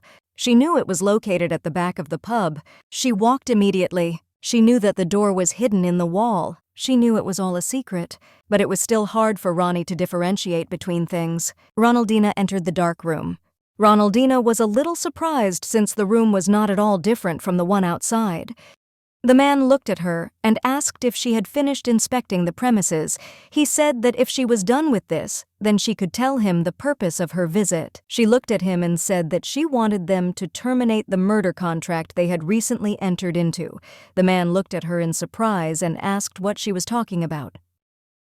She handed him a bag of money. It contained her 2 months' salary. The man looked at the money in surprise. He looked at her and asked what order they should cancel on her behalf. The young lady was shocked, as it was very simple. She said that someone came to them here with a request to kill the blonde lady during the upcoming hunt. She looked at him and told him not to agree. She said he could tell his client that they failed to complete the task. The man looked at her and asked if she was sure that this was really what she wanted. The young lady looked at him in surprise and asked what he meant. She asked if there were any problems with this. He said he wasn't sure that was possible. Ronnie slowly walked to the palace. She was shocked by what happened. She was surprised because the man told her that they had not received such orders. She looked intently at the palace. She was shocked and didn't understand where she could have gone wrong. She knew that she had no choice but to ask the knights to keep an eye on the princess. She was distracted from her thoughts as she looked at the palace. She noticed that the palace was very beautiful from the outside. The princess allowed her to accompany her during the hunt. The princess smiled and said that she would be very glad if she would join her on the hunt. She understood that everything was not so bad, and the shadows would not be able to kill the princess. A moment later, she was surprised because she saw light in the emperor's window. But a moment later, she saw the emperor himself on the terrace. She ran towards him with the speed of lightning. She understood that she could not delay another minute. The knights looked at her and said that she should not be here. The young lady angrily told them to get out of the way. She looked at them and said that they could later say that she herself broke in alone and she would personally explain everything to the emperor. She looked at them and told them not to let anyone inside, or she will write a complaint against them. The young lady hurried to the emperor. She ran as fast as she could. She burst into the emperor's room and called him. She saw him standing on the terrace. She understood that she could not let her guard down in this world. She ran up to him and hugged him tightly. A moment later, the young lady fell to the ground along with the emperor. She called him and asked him to wake up. She noticed that the emperor looked weaker than usual. The young lady was in shock and did not understand what had happened. She still knew that he would suffer. She was shocked because she knew she was a complete fool and she should have done something to help him. She understood that if she had helped him, he would not be suffering now. She understood that if she had helped him, then everything would be much better now. She didn't know if there was a way to get to the root of his suffering. She couldn't find anything in the library archives. However, she was able to piece together the storyline after the princess's story. She didn't know if he could do something like that for the emperor. She understood that if he had told her his story in person, then everything would have been different.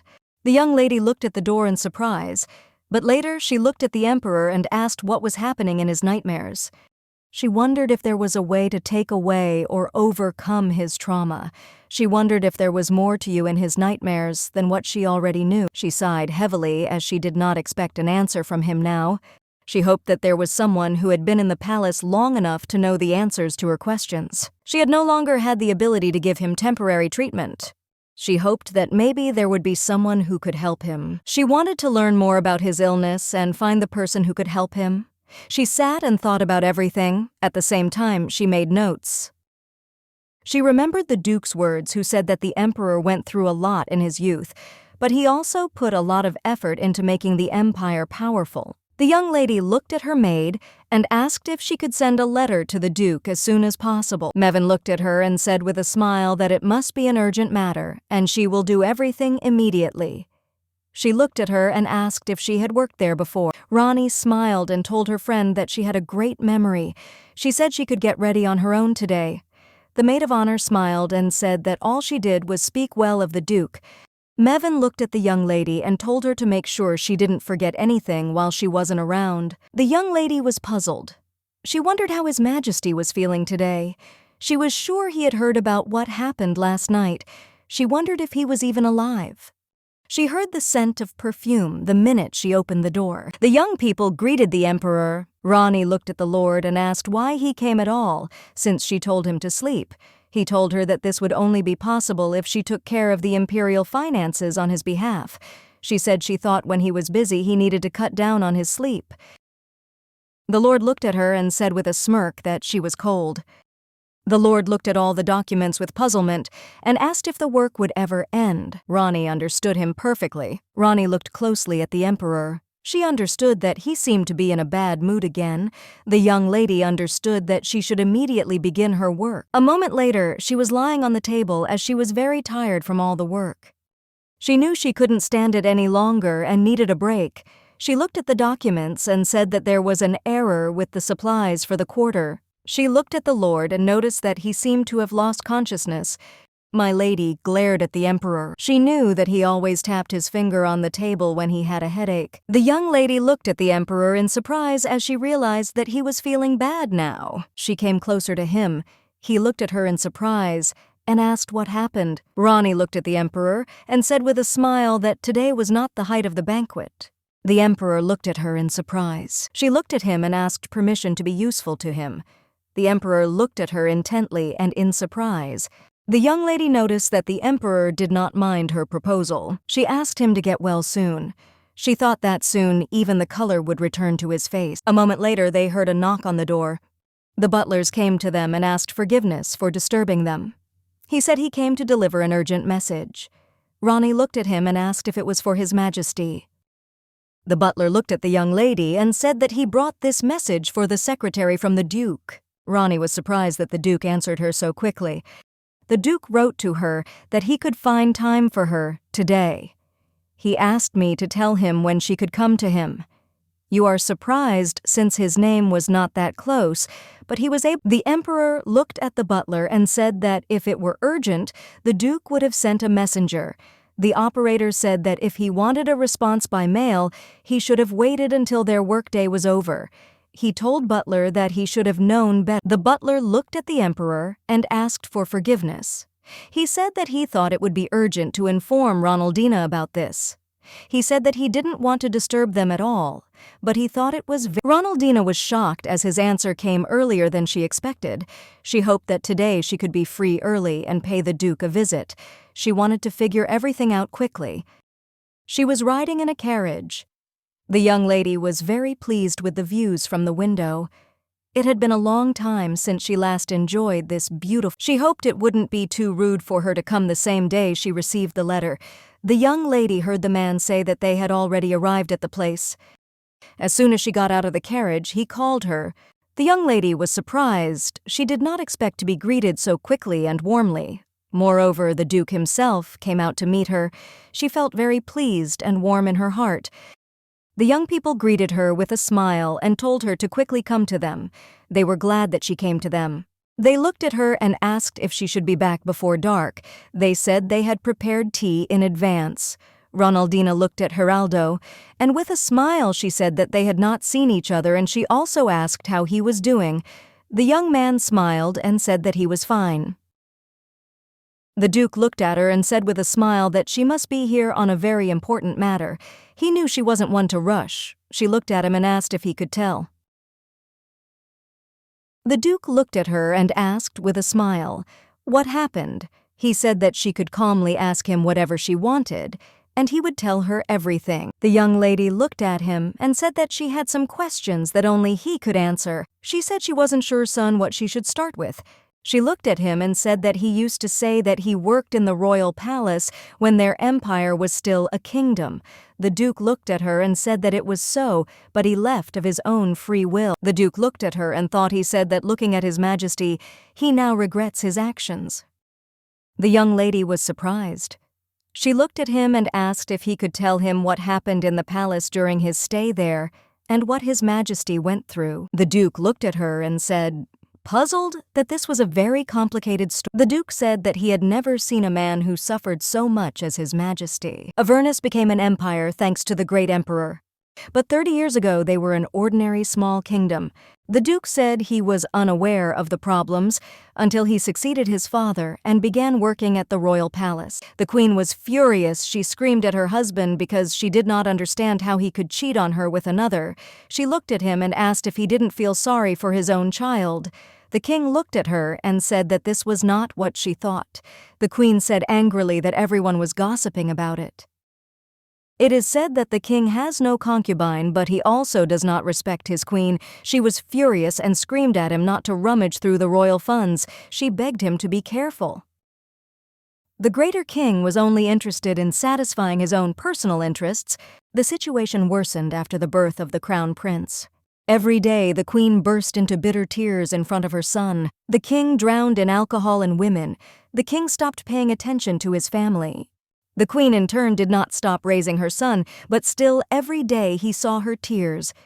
His Majesty had only his mother on whom he could rely. The crown prince ran into his mother's room and asked with a smile if she was there. The queen looked at her son with tears in her eyes and smiled at him. After 30 years of oblivion, she could not stand it for the rest of her life. It was very difficult for her to live such an unbearable life. Later they learned that a tragedy had occurred that shook the entire empire. The queen fell to her death in front of her son. The crown prince witnessed the death of his mother. The duke looked at Rani and said that it was a terrifying experience for the young boy. She was shocked by what she heard.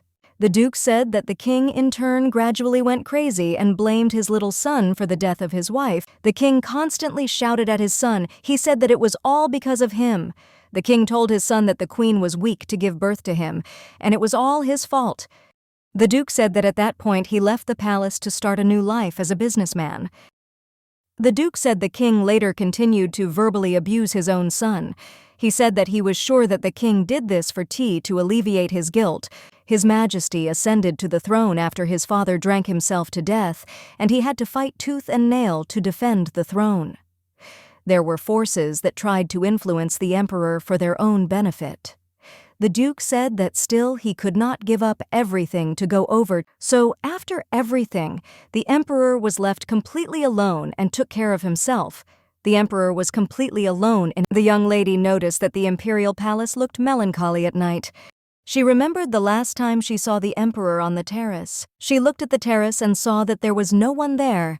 She hoped that His Majesty was still at home. Now she understood why he was suffering from a psychological disorder. To forget the past, he had no choice but to become a workaholic, pushing yourself to the limit.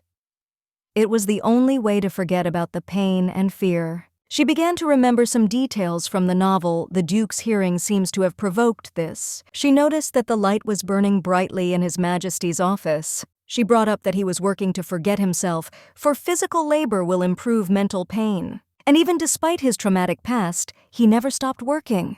The emperor looked at her in surprise and called. She was shocked because she understood that he was giving all of himself to protect the empire. The young lady looked at him in surprise and asked for forgiveness. She said she had no intention of coming to the office. He looked at her in surprise and asked what she was talking about. The young lady looked intently at the emperor. She was shocked as she noticed that she was shedding tears. She didn't. The young lady said in a trembling voice that she must have simply forgotten. She said that now his permission will go away. The emperor took a chair and came closer to her. He asked her to wait a little.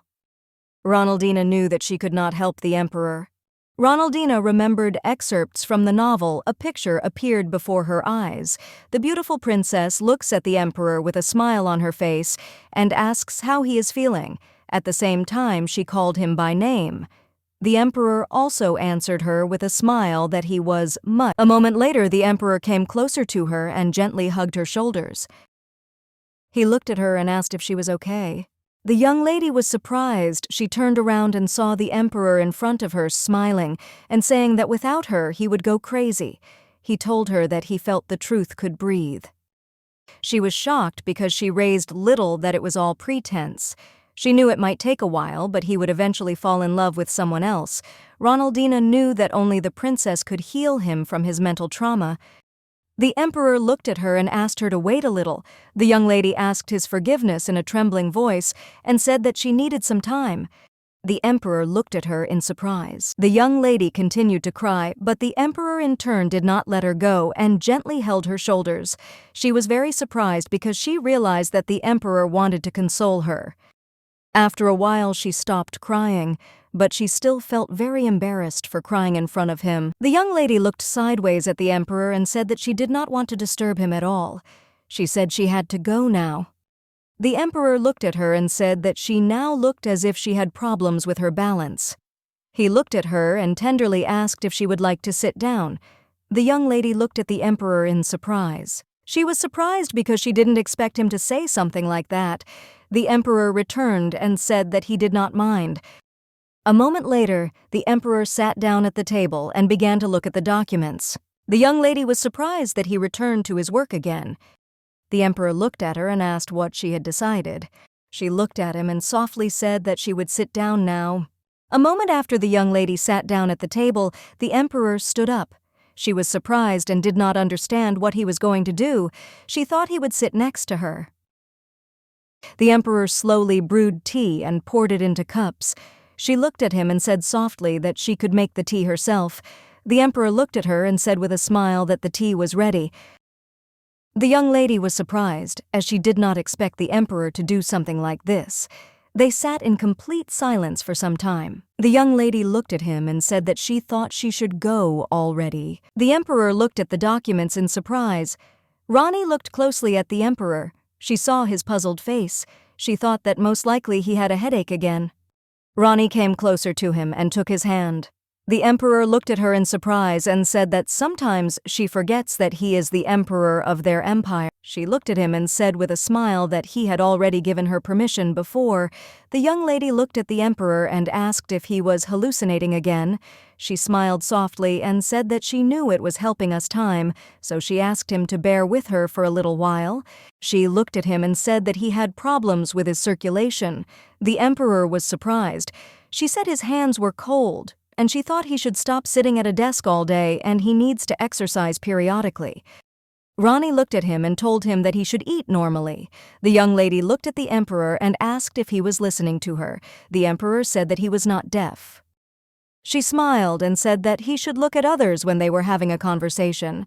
The emperor looked at her in surprise. A moment later, their gazes met. Rani looked at the emperor confusedly and decided to change the topic. She said that she had heard earlier that the princess was going to participate in the care. The emperor looked at her and said that it was, but she would only participate on one condition. The young lady looked at the emperor in surprise. What condition are we talking about? She was alarmed by what she heard. The emperor said that if she won, she would ask for help for her country.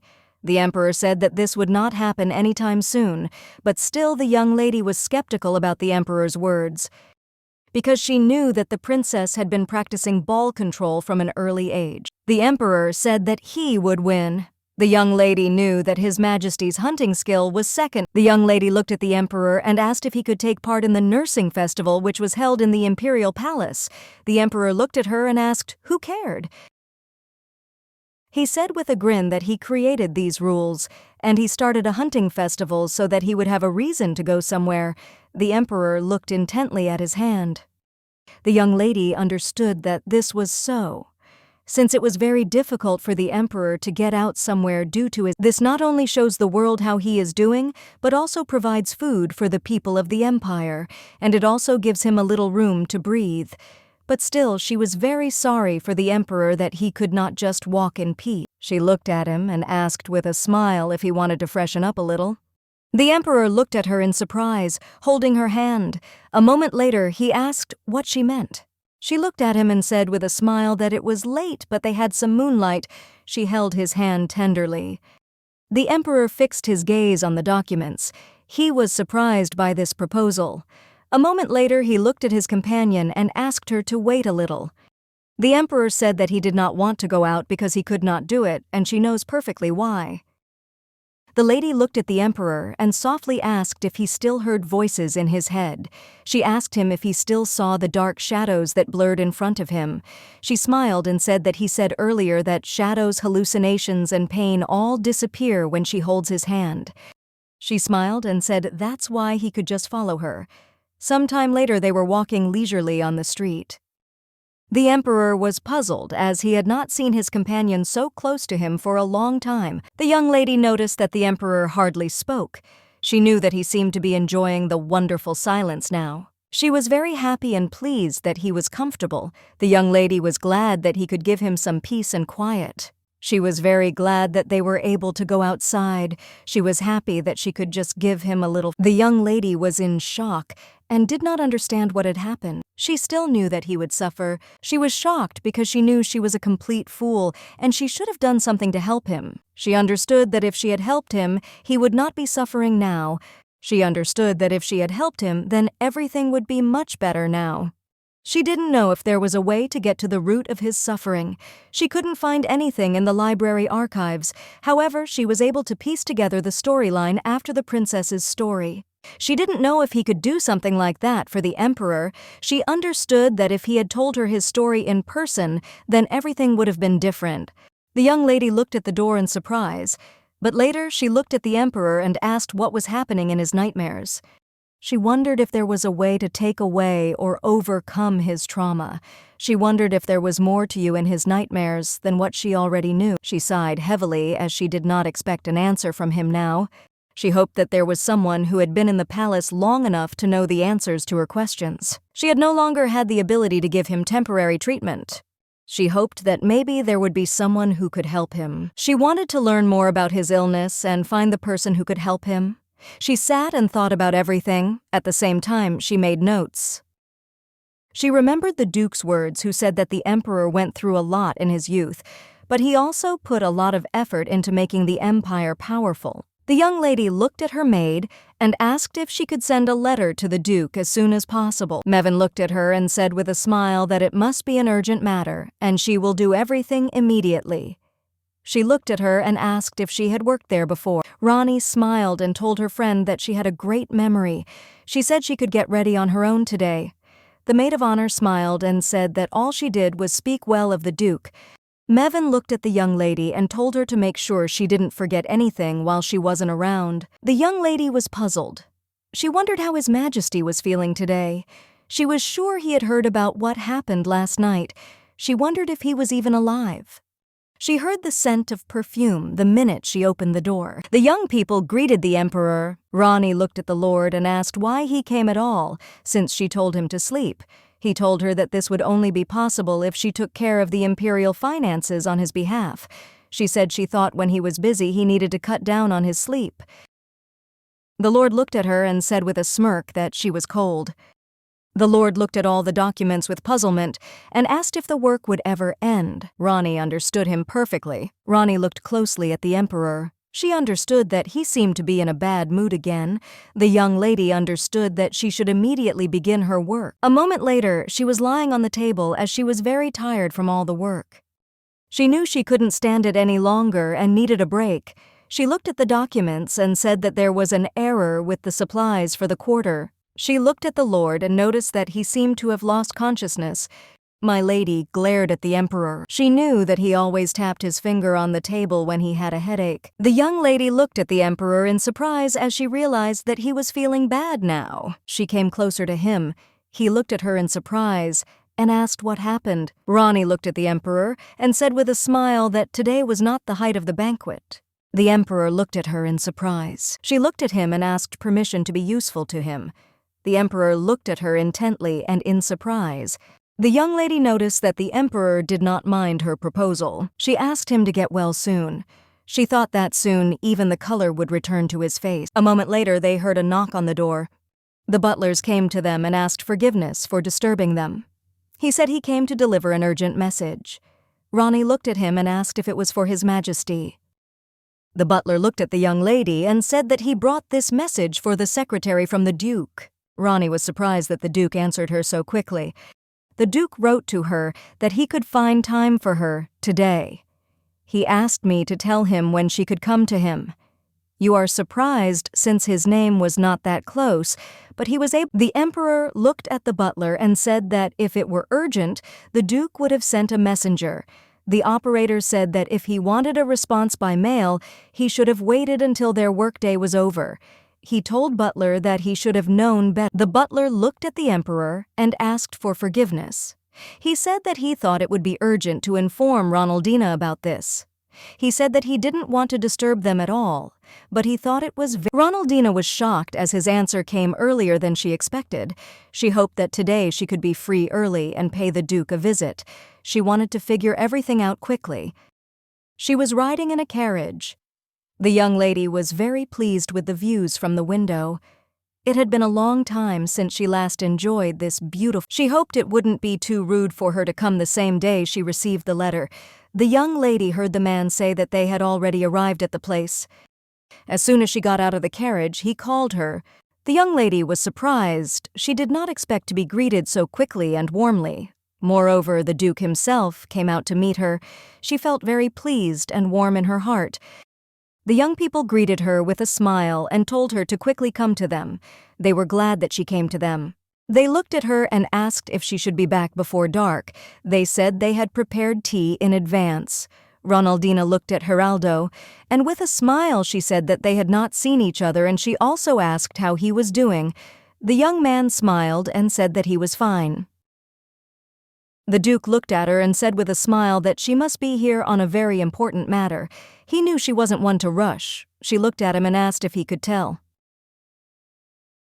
The Duke looked at her and asked with a smile, "What happened?" He said that she could calmly ask him whatever she wanted, and he would tell her everything. The young lady looked at him and said that she had some questions that only he could answer. She said she wasn't sure, son, what she should start with.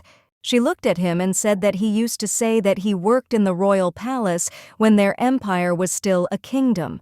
The Duke looked at her and said that it was so, but he left of his own free will. The Duke looked at her and thought he said that looking at His Majesty, he now regrets his actions. The young lady was surprised.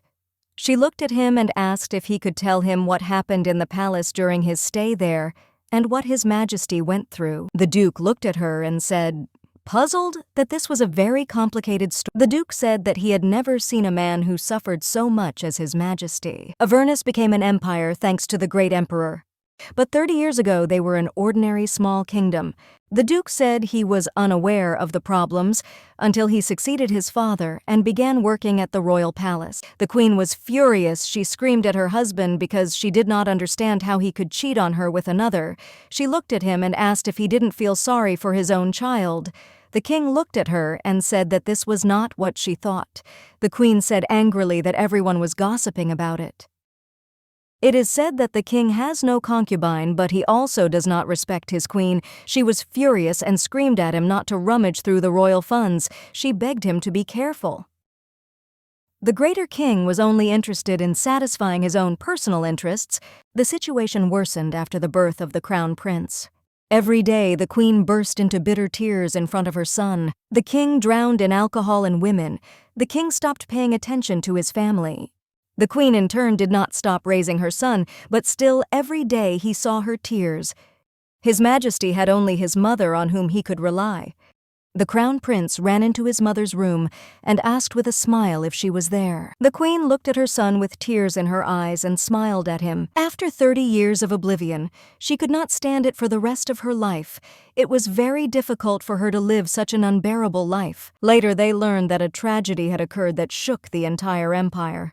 The queen fell to her death in front of her son.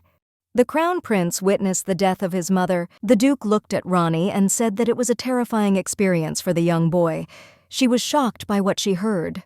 The Duke said that the king, in turn, gradually went crazy and blamed his little son for the death of his wife. The king constantly shouted at his son. He said that it was all because of him. The king told his son that the queen was weak to give birth to him, and it was all his fault. The Duke said that at that point he left the palace to start a new life as a businessman. The Duke said the king later continued to verbally abuse his own son. He said that he was sure that the king did this for tea to alleviate his guilt. His Majesty ascended to the throne after his father drank himself to death, and he had to fight tooth and nail to defend the throne.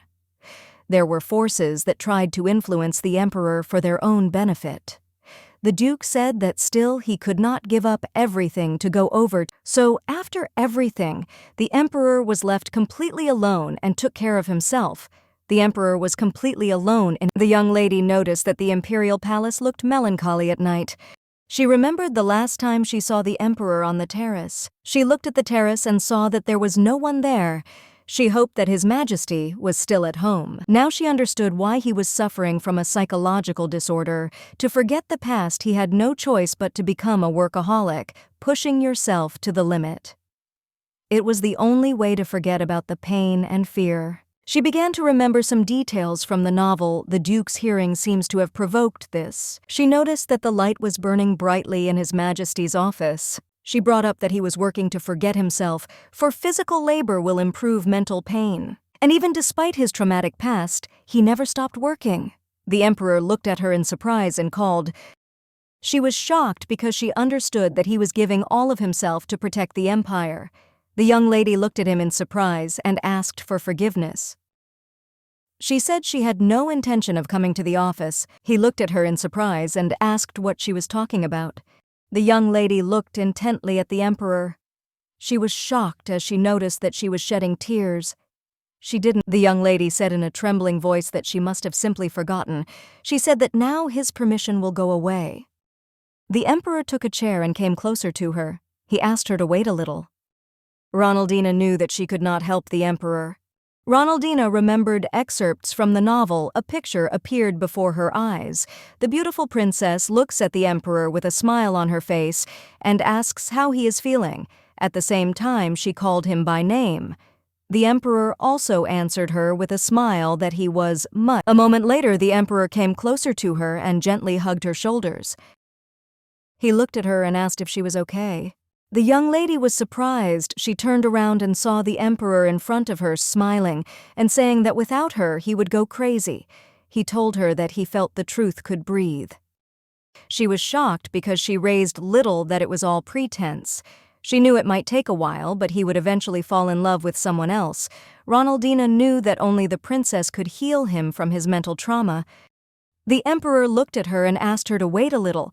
The young lady asked his forgiveness in a trembling voice and said that she needed some time. The Emperor looked at her in surprise. The young lady continued to cry, but the Emperor in turn did not let her go and gently held her shoulders. She was very surprised because she realized that the Emperor wanted to console her. After a while, she stopped crying, but she still felt very embarrassed for crying in front of him. The young lady looked sideways at the Emperor and said that she did not want to disturb him at all. She said she had to go now. The Emperor looked at her and said that she now looked as if she had problems with her balance. He looked at her and tenderly asked if she would like to sit down. The young lady looked at the Emperor in surprise. She was surprised because she didn't expect him to say something like that. The Emperor returned and said that he did not mind. A moment later, the Emperor sat down at the table and began to look at the documents. The young lady was surprised that he returned to his work again. The Emperor looked at her and asked what she had decided. She looked at him and softly said that she would sit down now. A moment after the young lady sat down at the table, the Emperor stood up. She was surprised and did not understand what he was going to do. She thought he would sit next to her. The Emperor slowly brewed tea and poured it into cups. She looked at him and said softly that she could make the tea herself. The Emperor looked at her and said with a smile that the tea was ready. The young lady was surprised, as she did not expect the Emperor to do something like this. They sat in complete silence for some time. The young lady looked at him and said that she thought she should go already. The Emperor looked at the documents in surprise. Rani looked closely at the Emperor. She saw his puzzled face. She thought that most likely he had a headache again. Rani came closer to him and took his hand. The Emperor looked at her in surprise and said that sometimes she forgets that he is the Emperor of their empire. She looked at him and said with a smile that he had already given her permission before. The young lady looked at the Emperor and asked if he was hallucinating again. She smiled softly and said that she knew it was helping us time, so she asked him to bear with her for a little while. She looked at him and said that he had problems with his circulation. The Emperor was surprised. She said his hands were cold, and she thought he should stop sitting at a desk all day and he needs to exercise periodically. Rani looked at him and told him that he should eat normally. The young lady looked at the Emperor and asked if he was listening to her. The Emperor said that he was not deaf. She smiled and said that he should look at others when they were having a conversation. The Emperor looked at her in surprise. A moment later, their gazes met. Rani looked at the Emperor confusedly and decided to change the topic. She said that she had heard earlier that the princess was going to participate in the care. The Emperor looked at her and said that it was, but she would only participate on one condition. The young lady looked at the Emperor in surprise. What condition are we talking about? She was alarmed by what she heard. The emperor said that if she won, she would ask for help for her country. The emperor said that this would not happen anytime soon, but still the young lady was skeptical about the emperor's words, because she knew that the princess had been practicing ball control from an early age. The emperor said that he would win. The young lady knew that His Majesty's hunting skill was second. The young lady looked at the emperor and asked if he could take part in the nursing festival which was held in the imperial palace. The emperor looked at her and asked, who cared? He said with a grin that he created these rules, and he started a hunting festival so that he would have a reason to go somewhere. The emperor looked intently at his hand. The young lady understood that this was so, since it was very difficult for the emperor to get out somewhere due to it. This not only shows the world how he is doing, but also provides food for the people of the empire, and it also gives him a little room to breathe. But still, she was very sorry for the emperor that he could not just walk in peace. She looked at him and asked with a smile if he wanted to freshen up a little. The emperor looked at her in surprise, holding her hand. A moment later, he asked what she meant.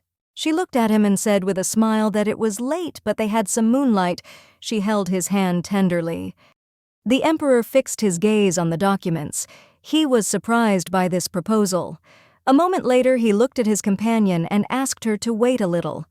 The emperor said that he did not want to go out because he could not do it, and she knows perfectly why. The lady looked at the emperor and softly asked if he still heard voices in his head. She asked him if he still saw the dark shadows that blurred in front of him. She smiled and said that he said earlier that shadows, hallucinations, and pain all disappear when she holds his hand. She smiled and said that's why he could just follow her. Some time later they were walking leisurely on the street. The emperor was puzzled as he had not seen his companion so close to him for a long time. The young lady noticed that the emperor hardly spoke. She knew that he seemed to be enjoying the wonderful silence now. She was very happy and pleased that he was comfortable. The young lady was glad that he could give him some peace and quiet. She was very glad that they were able to go outside. She was happy that she could just give him a little